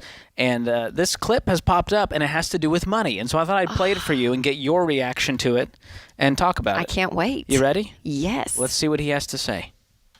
People always say, like, money doesn't make you happy, but it makes me very happy. I mean, I like to have money. I don't think it makes you happy. Look, money's good in that if you have some, it can take away a lot of stress that a lot of people have that don't. Yeah. I mean, I'm happy to say that my rent's going to be paid. My kids are going to eat. Not everyone can say that. After that, you look at certain things you need. You look at certain things that are luxuries. Mm-hmm. I wouldn't say it buys you happiness, though. It can buy you access to things you may want. And then, like anybody, you also keep an eye on those things you want, because more options don't always make you happier. That's good. Dang, Matthew. The way he says everything is just so cool. Oh, it's just, I could listen to his voice all day long. He could have just said the ABCs, and I would have been like, that was brilliant. I think well that's done. So smart. But the content was rich. It's a great point. It's a great point. Because there's one side of the coin that everyone's like, money doesn't make you happy. It's not important. And as Zig Ziglar, which this next generation has no clue who Zig Ziglar is. Zig Ziglar, motivational speaker, idol. In the 80s. But his quote, which I think is just so funny, is like, money's not everything, but it's right up there with oxygen. So like, there is a level where like, yeah, it doesn't necessarily bring you joy, but it brings you a level of peace because you don't have stress about where your next meal's coming from. Are you going to have shelter? Even to the point that if, a family member gets sick and you have money in the bank to go buy a plane ticket to go see them, like, all of those things, it gives you the ability to live your life. So, yeah, on one side, people are like, no, it doesn't make you happy. And I'm like, well, no, but it does, like he said, give you access. But on the other end, if that's the only thing you live for is the number in your checking account, you are going to live a pretty empty life. Yes, I think chasing happiness through stuff is never going to end well because we know that money and happiness, there's not always a correlation. There's folks in third world countries who have way more joy than most Americans do. That's right. And they don't have a lot of stuff, but they still have joy, which is the end result, I would hope, of happiness, which is longer lasting. It's not this fleeting thing of like, we went on vacation and it made us happy, and then we came back home and we were still miserable. Right. Because you go with you, and when you have debt in your life, studies have shown you're not sleeping as well. It has a physical weight on your body. And so I think that's kind of what's holding people back is if you're broke and in debt, it's going to be harder to be happy. Yep. That's the correlation. Yes. There's going to be more stress, more anxiety naturally versus, yes, if you're debt free and have an emergency fund, you have money in the bank, that money is not correlating to, I have that dollar amount, so I'm automatically have a better life. It's, I have the ability to use it as a tool to better my life if or when I need it. Yes. And our research team, we've done this state of personal finance study now for almost 2 years. And this is over 1,000 people, so it's statistically significant. We use a third party to do this. And here's some things that we found. Over 100 million Americans now say they're struggling or in crisis with their finances. Mm-hmm. So that's about 1 out of 3 people. Yep.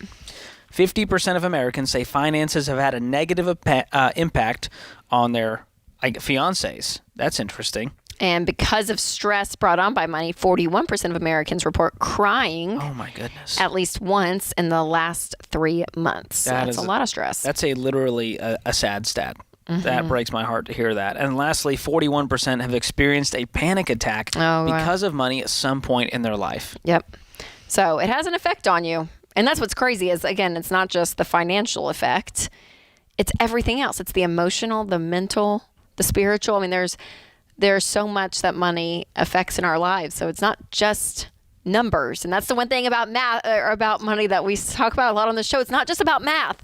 So you can argue interest rates and getting a loan and using, instead of paying it off, use that money to invest in the market. You'll make a better return. It's smarter. You can do math all day long, but that does not correlate to your mental, your spiritual, your physical health. All of that. And that money plays a role in all of that. Oh, yeah. And a lot of people that watch these videos, Rachel, they always come from like celebrities who have a ton of money. Yeah, and they're always like, hey, guys, I just want to let you know money doesn't buy you happiness. And they're like, easy for you to say, dude. I know. Totally. I would like to experience that. Yes. I want to have a lot of money so I can say that money doesn't matter. Right. And so I understand where they're coming from. There's this angst about it of like, you don't get to tell me that kind of thing.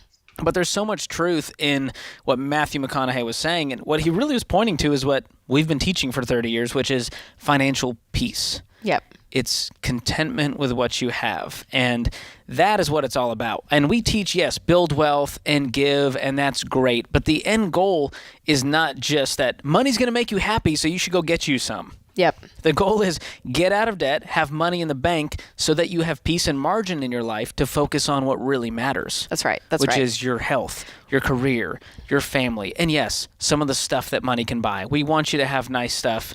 Don't misunderstand. It's great to do that when you do it the right way. That's right. Intentionality. Yeah, and money is just a tool. It's a tool to create a life that you love, right? And so that's part of what it's for. And it's not the end all be all in life, but you can use it to have access, like what he's saying, to have options, all of it. So, man, Matthew, just bring in the thunder, Matthew. Well done. We love it. Such a deep thinker. He is. I respect that about him. Is that what you call him? Is that what he... Matthew McConaughey. When he was on your show, was he like, Rachel, you can call me MM. Call me Eminem. Call me Maddie. He wasn't on my show, Rachel. We should get him on Smart Money Happy Hour to talk about this. That would be great. Matthew McConaughey, if you're listening, I assume that you're a big fan. I know we were in your top Spotify podcast. Get in touch with our team. We'd love to have you on. But it's true, Rachel. Money magnifies. We've said that before. It just makes you more of what you are. Yep. So if you're a jerk and you're a miserable person, well, man, you're going to be a rich jerk. And if you're generous while you don't have much, you're only going to become wildly generous. We call those people philanthropists. And so that encourages me.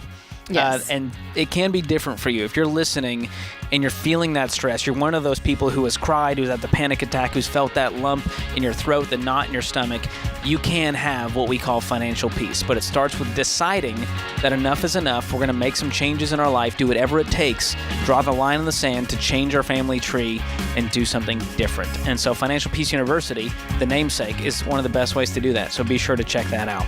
We'll be back with more of The Ramsey Show.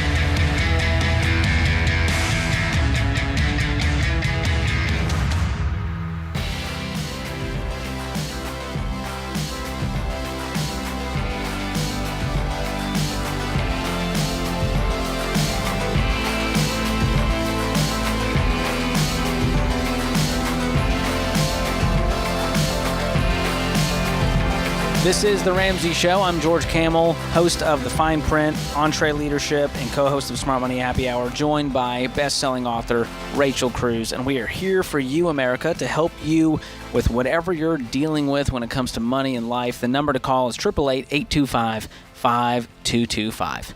Valerie is up next in San Francisco. Valerie, welcome to The Ramsey Show.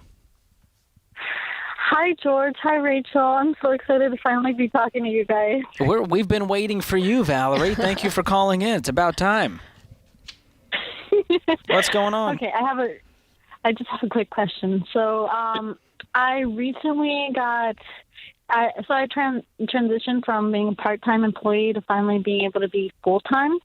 I just don't know how to readjust my budget because that did come with extra expenses. Extra expenses? Yes.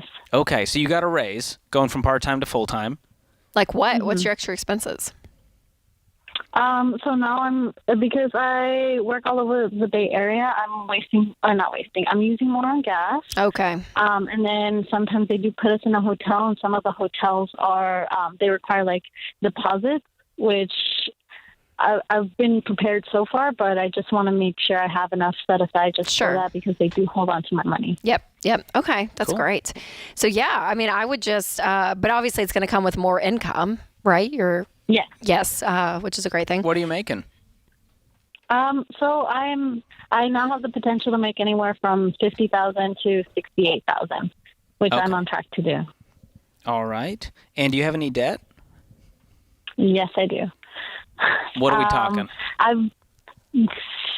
So total, I have about $29,000 left. I have been working your baby steps. I'm still working on number 2.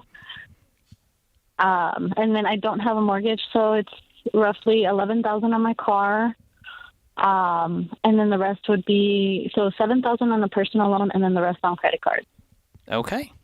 So that's your next goal. Obviously, you're in the middle of that. And your question is about kind of managing this extra money or managing the new expenses? Just your new budget coming up? Yes, my new budget, especially for next year. So I'm still doing the minimum payments on all the cards and everything, and then I am putting everything towards my first one. But I have found myself having to use a credit card just for things that I didn't see coming, like that one time that I didn't know that they were going to ask for a deposit down. I immediately paid that part off, but I want to make sure I have the money set aside so that I don't have to use my credit card. So this sounds like it could be a buffer issue in your checking account as well. How much money do you have in there? At the moment, about $150. Okay.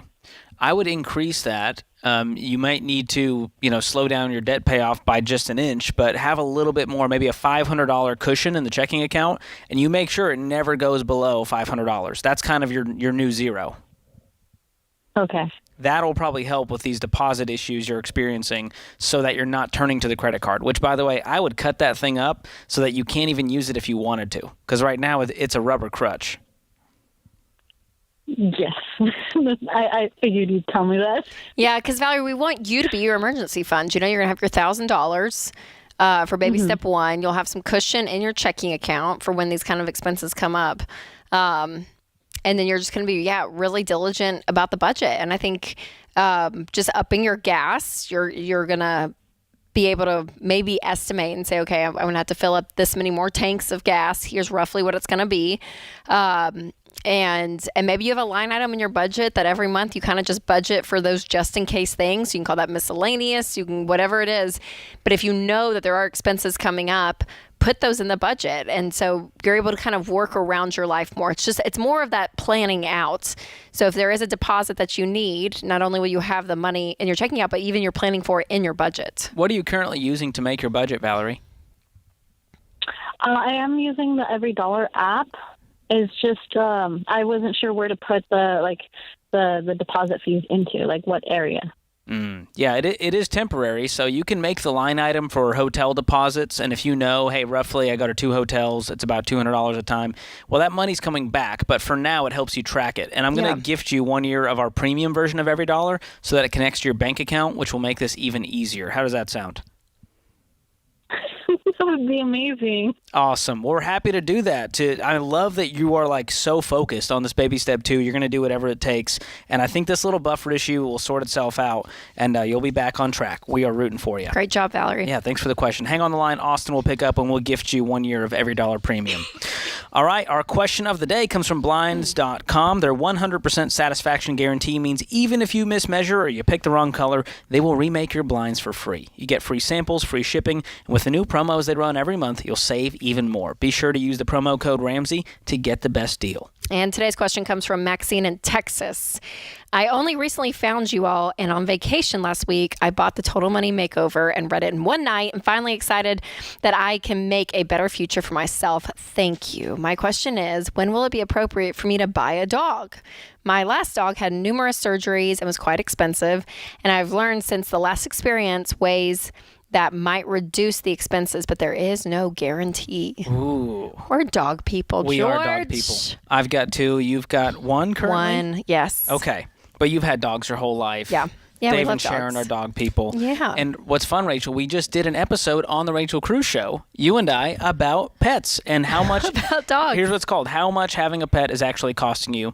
And we kind of broke down the math, and we had some hot takes of kind of like, hey, if you're really broke, it may not be the best time to get a pet because your pet deserves a good life. It doesn't have to be a life of luxury, but you got to be able to afford the vet visits and the food and the right kind of care. And so I don't tell people, hey, wait till you're completely out of debt if you're going to get a pet. Right. That's not the spirit of this. Yeah. And you want to be able to say, okay, reasonably, what breed? Because even breeds have a different cost. You know that with your Frenchies. What are they called? Designer dogs? Yeah. George has 2 and designer people are dogs. Rachel, the adopt don't shop people have come at me. Well, because I was going to say there are a lot of dogs that you can adopt for free. There are, but they got mad at you. Yeah, like French bulldogs, healthily bred, are really, you can't just find those at shelters. Sure. As it's like trying to find a Gucci purse at a Goodwill. Like, can you find it? Maybe, but it's rare. Mm-hmm. And so we decided we had the money, we budgeted for it, and we wanted this specific dog. That's right. Anyways, when will it be appropriate for me to buy a dog? When you can afford it. And I don't know your financial situation. All we know is that you're on vacation and you got the Total Money Makeover. I know. Well, and I think, mapping out when it's a purchase like this, just map out roughly, okay, how much food is this dog going to do some research on the breed you're looking at, or if it's a dog from the shelter, you can do rough math to say, okay, it's going to cost probably this much in food a month. How often do they need their shots and their vaccines? Like, what are we going to need pet sitters if we go out of town? You can kind of run some scenarios and get an estimate on what it costs per month. But yeah, I mean, there are, and then it becomes a budget line item. Ours is. Ours has You got to make sure you have that. And also, on the emergency fund side, I don't want you using your personal human emergency fund and draining it for the dog. And so I like having a separate little pile of money for the dog, like a little sinking fund for the animals. And so that can be a great way to separate this out and go, I'm going to put $50 a month into the sinking fund for the animal. Are you a pet insurance person? We talked about that on the show. That's right. And I've crunched the numbers. We had it for a season, like a wellness plan type thing. But as I found, the insurance companies almost always win, and rarely is it going to be worth it. And so you're better off just taking that amount you were paying every month and putting it into that emergency a sinking fund. Yep. And so it's really hard to like beat the system when it comes to these pet insurance companies. So largely, it's just not worth it. Yeah. And some of them, there's like a wellness plan type thing. Some of those may be okay, but don't fall for the schemes. If you will. The scams. But yeah, I mean, we love dogs, and you can do it very cheaply, and it can be very expensive. So there's a large spectrum, but the key is know what you're getting into, save for it, budget for it, do it all in cash, and make sure that you're prepared for an emergency. Great question. Thank you so much for it, Maxine. Send us a picture of that sweet pup once you get him. More of your calls coming up. 888-825-5225 is the number to call. This is The Ramsey Show.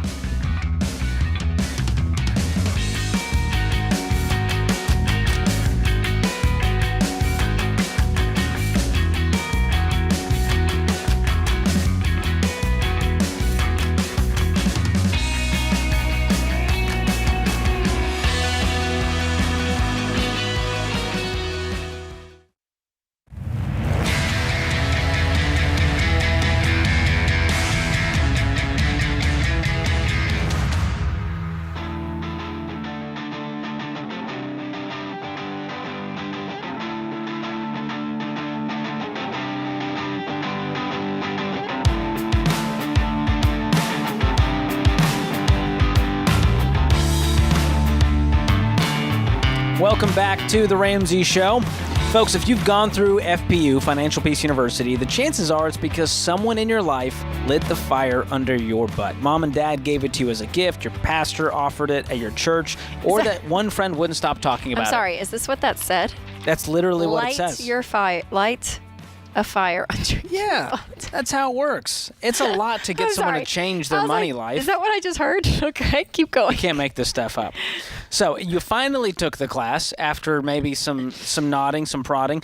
You started working these baby steps, and now everything is different. You've changed your entire future.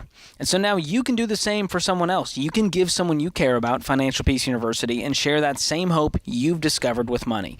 And with Christmas coming, this is the perfect time to do it.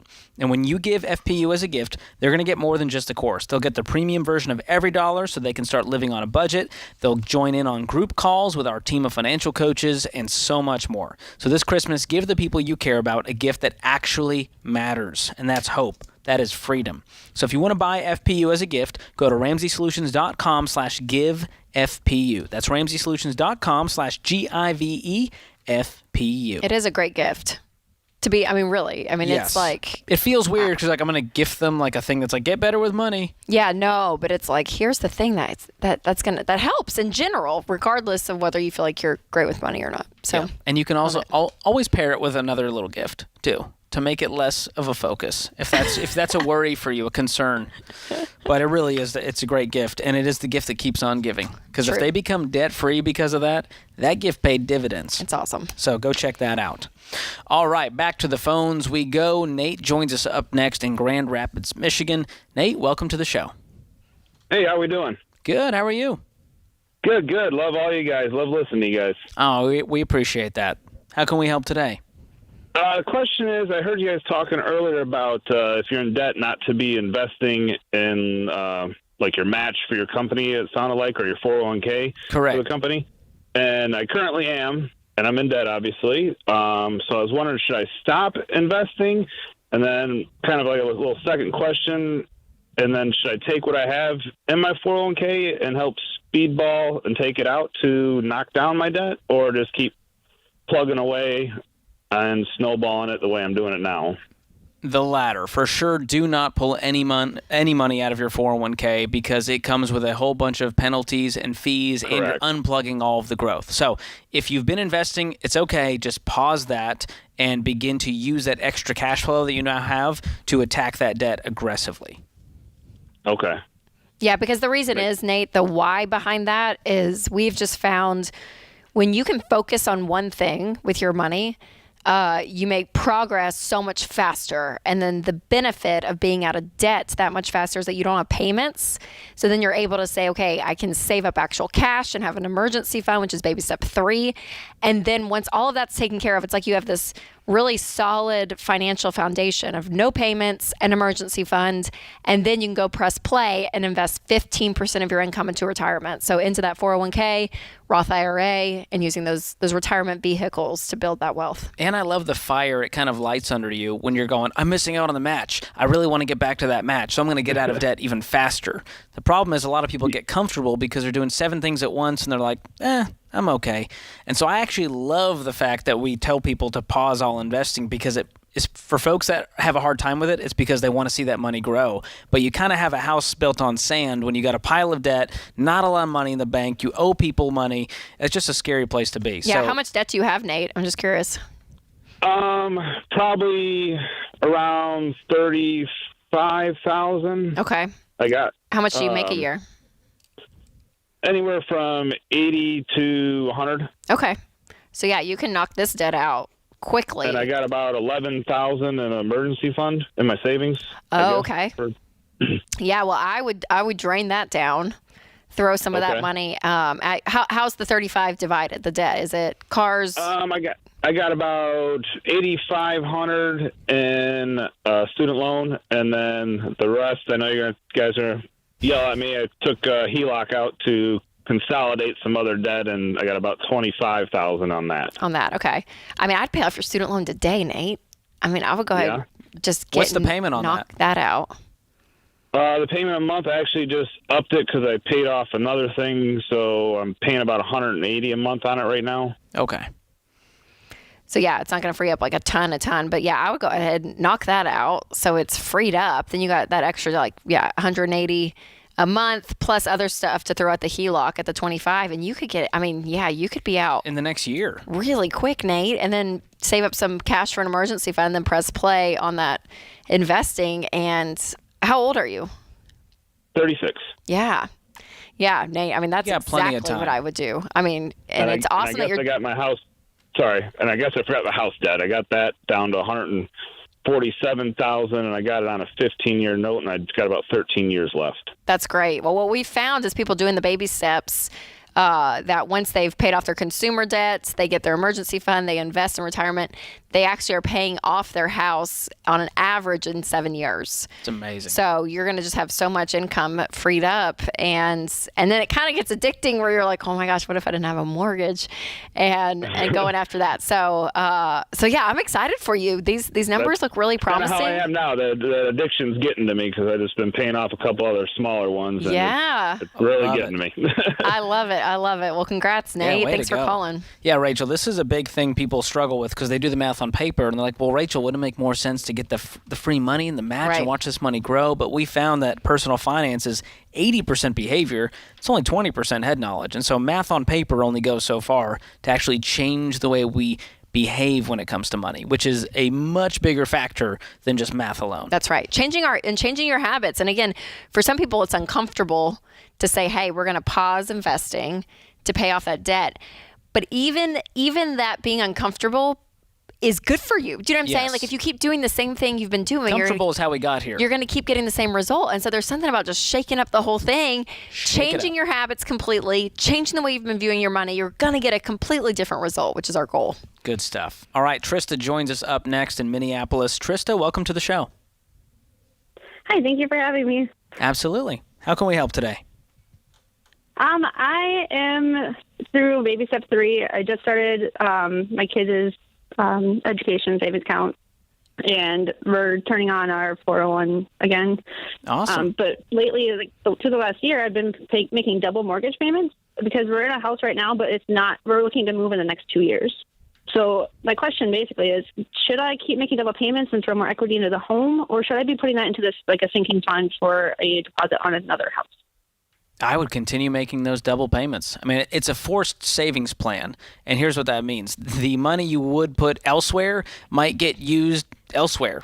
because then you're like, well, we could upgrade this, and we could go on that vacation. Paying it into the mortgage is a great idea because when you go to sell that house, it's sitting there inside of the equity, and you're paying less towards interest every month on that mortgage. So there's all the reasons I have done that and continue to advise people to do it. Okay. That's kind of what I was thinking, but I just wanted to make sure before I change anything. Yeah, you're doing great. And That's congrats awesome. on... How much longer till you pay off the house? I think it's like 2032. So 10 years from now. But you're looking to move before then.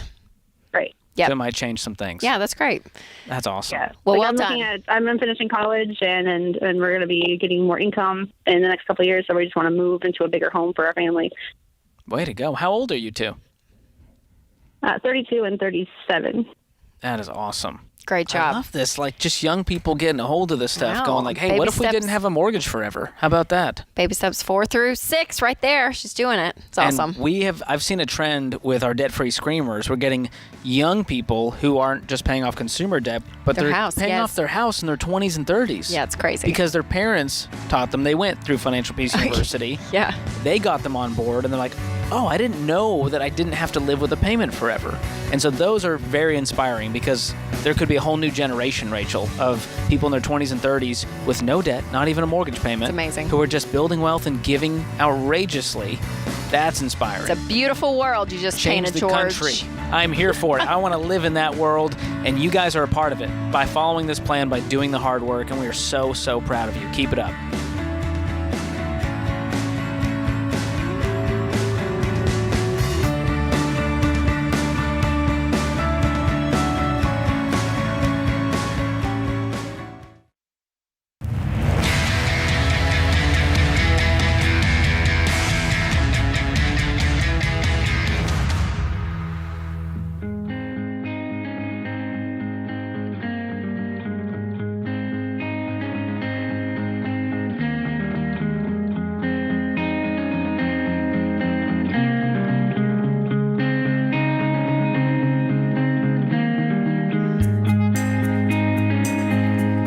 This is The Ramsey Show. Our scripture of the day comes from Proverbs 12:16. A fool shows his annoyance at once, but a prudent man overlooks an insult. Leslie Knope from Parks and Rec said, one person's annoying is another's inspiring and heroic. That's good. And that Proverbs one, that hit me personally, Rachel. That's basically saying, like, hey, maybe don't respond to the YouTube comments. That's what Proverbs was saying. George will stir the pot. That is me. We were out on talking the about internet. it earlier. I know. It's And they were widely like- known. And the team's like, be yourself on social media, and George was like, well, if I am myself, I'm going to go. I'm going to jump into the comments and stir up a ruckus. I got to stand up to the bullies, Rachel. As someone who was like low-key bullied when I was younger, You're like, I'm you not know what? taking it as an adult. I'm going to raise my fist and get back at him. I'm intellectually stronger than they are. Maybe not physically, but that's social media. Oh, God Well, bless. on a brighter note, if we look into the lobby of Ramsey Solutions, we are getting ready for an exciting moment because Santa is coming to the Ramsey HQ, and the Ramsey team members are bringing their kids to meet And Santa. not just Santa. Is Mrs. Claus here too? There are 2 Christmas thrones right now on the debt-free stage, so Wow. I'm assuming that there's going to be both. And we have 1,100 people that work here, and I'd say a majority of them have kids. Yes. So there's about to be a lot of kids in the lobby of Ramsey Solutions. You get to meet Santa. You get a free photo. St. Nick. How cool is that? I might get a photo with Santa before I leave today. Just Please. say I met the guy. I know him. Jolly old St. Nick. I hope he doesn't smell like beef and cheese. That's the goal. You're not Santa. If you've seen Elf, sit you on know a- what we're talking about. sit on a Otherwise, throne you're of very lies. confused. Sit on a throne of lies. How fun. It's a tradition here. It's a tradition here at Ramsey, and we love it. We love it. There's going to be a lot of Christmas cheer in our lobby today. All right, let's go back to the phones. Sam joins us in Houston, Texas. Sam, welcome to the show. How are you doing, buddy? Pretty good. How about yourselves? We are doing swimmingly. How can we help today?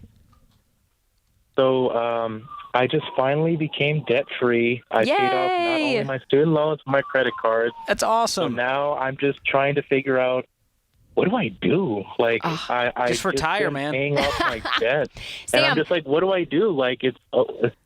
How much did you pay off? I paid off $9,000 of student loans, then $9,000 of credit cards. Good for you. Awesome. So great. All right. Well, tactically, what do? You move on to baby step 3. Have you been saving for an emergency fund? I already have that taken care of. This paycheck finishes my 3 to 6 months of savings. Awesome. Great job, Sam. We're clapping for you. So then we're going to be at baby step 4, investing 15% of our income into retirement. Okay. And beyond that, I'm guessing you don't have kids? No, I don't have kids. Okay. How old are you? I'm 26. Awesome. And you're single, married? Single for right now. Okay. Well, the good news is you have a lot of life ahead of you, and life costs a lot of money, including engagement rings and weddings and houses. Are you currently a homeowner, or are you renting? Currently, I actually live with my parents, so and I also don't have a car, so I'm just trying to figure out, like, what should I do first? Oh, yeah, Should there's I some try to goals. save up for a car? Yeah. Like, the car I think market A1 is crazy. getting It's like, getting a vehicle. Have you looked at kind of what kind of car you'd want and how much you can afford? I've been looking at cars. They're just really expensive. I mean, realistically, before this car craziness, I just wanted a Honda Accord. Like, Yes. That's all I wanted. But people Sam are is my charging kind of guy. $50,000. A Honda man. How much do you make a year, Sam? I make $60 a year. 60, okay. Well, listen, cars, I mean, brand new ones are can going to be cost expensive. you. Yeah, but you can go get a used car. Could you get a $15,000 Honda Accord? Yeah, I mean, I just got to look for it because the ones they're charging $15,000 are, I've seen 2010s and they have like 180,000 miles. So I'm like, I know Hondas are great, but I don't know how much life out of 200,000 they have. Well, I would do a dollar amount, Sam, and say, hey, here's, whatever you want to save, 15,000, 17,000, whatever it is, and then look to see what cars are in that range, because there's still great cars. Honda Civics obviously are wonderful, but there's other great cars besides that. Toyota Camrys, you could go along the list if you just want a reliable car. And you can find those, Sam, that aren't going to cost you a ton. I mean, that you are can not go to beaters. like an autotrader.com and sort and by your zip code and filter it by price. Yeah. And you can even negotiate with folks on Facebook Marketplace or Craigslist, but make sure to do a pre-purchase inspection when it comes to a used car to do your due diligence, because you're buying these cars as is, which means as soon as you drive that thing off the lot, if anything goes wrong, there's no going back. Right. So, Sam, I think to answer your question why you called, I would be investing 15% of my income into retirement. I would be taking any extra cash to save up for this car. And then once you have your car, then my next goal is to move out of your parents' house. And whether that's renting somewhere for a little bit versus saving up a down payment. But rent while saving up. Yeah, I would probably rent while saving up. Maybe because for a you're few 26 and you're making great money. You've done incredible with your money this far. And like we said to a caller earlier on the show, there's just something, Sam, about living on your own. Again, living with your parents for a time is not terrible. It's not like we're completely against that, but there is a level of dignity for you that there's just something about taking care of yourself, that you're in charge of paying the bills. You look at money even a little differently, even with that. The food situation, you look in the refrigerator, you're like, oh, it's up to me to get the eggs. I need bread. There's just this percentage of that extra dignity and adulthood that you experience, which I think is really healthy. 1,000%. And who knows even where the motivation can be out of that within your job, and it changes the way maybe even you work, and maybe you get a raise. I don't know. There's a lot of ripple effects out of that. So that would be, after you get the car, my next goal would be to move out, rent for a little bit, and start saving up for a down payment on a home if that's where you want to go. Yeah, that's huge. And every single person listening right now, if you're going, okay, what's next for me? What are my goals? A great way to filter it is through our 7 baby steps, where we say, get a $1,000 emergency fund, get out of consumer debt, get the emergency fund fully funded 3 to 6 months, start investing 15%, save for kids' college, pay off the house early, build wealth and give. That's kind of the open-ended piece of the puzzle. Right. But man, that's a journey right there. It is. And part of it is just making sure you have those goals. And as we head into a new year, it's that time where we all go, oh, there's those resolutions from last year that I never accomplished. But I want to encourage you guys, at some point someone said, you know what, this is going to be the year. that I actually do it. I actually become debt-free. I get that emergency fund. And Rachel and I and Dr. John Deloney, we created this goal planner to help folks with that, to walk alongside them with a lot of teaching, not just blank spaces, to help you stay focused on those goals with your money, your faith, your relationships, areas you definitely want to be focused in on. But we want to cheer you guys on this year. I want to see all of our callers accomplish their goals. Yeah, and we have so many new listeners, too, I think, through the podcast and through YouTube. And just to encourage you guys that if you've not fully, dove into this plan, number one, it's proven. We've proved it over 30 years. Millions of people have gone through this, and it's incredible the freedom that they've experienced. We want that for everyone. But we always say that first step, that baby step one, sometimes it's the hardest step to take, not because it's saving up that $1,000, but it's acknowledging, okay, I'm going to change the way I've been handling my money. And change is scary, George. Oh, yeah. When you're not used to something, there's the unknown. It can create a level of anxiety, and it's like, I don't know if I want to engage this because even if what I'm doing, I'm not really happy with the end result, at least I'm comfortable because I know I can predict what's going on. The devil you know. To change, it is hard. And so I just want to encourage all of you guys that is like, you're even cautious about that first step. Just do it. Do the plan for 6 months. We're in December right now. I would say, do it through May of 2023. And if you absolutely hate it, you can go back to whatever you were doing before. That's right. But give it some time and really commit to it. And it's amazing what ends up happening because common sense and the truth will always prevail. Whew. That'll preach. Yeah, you can't be Dave-ish. You got to fully commit to the Ramsey plan before you start yelling at us that it didn't work. Okay? That's right. There you go. Good hour, Rachel. Thank you so much to my awesome co-host, Rachel Cruz, all of you listening, all the folks in the booth, Austin and Will and James and Josh and Andrew and Zach. We're going to be back with you, America. Don't worry. We'll be back soon. But until next time, be sure to spend wisely, save intentionally, and give generously.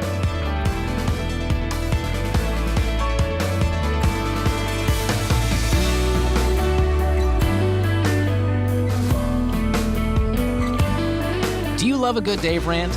Want to see the latest Ramsey Show videos going viral? Check out your favorite moments from The Ramsey Show on YouTube. Go watch and subscribe to The Ramsey Show channel on YouTube.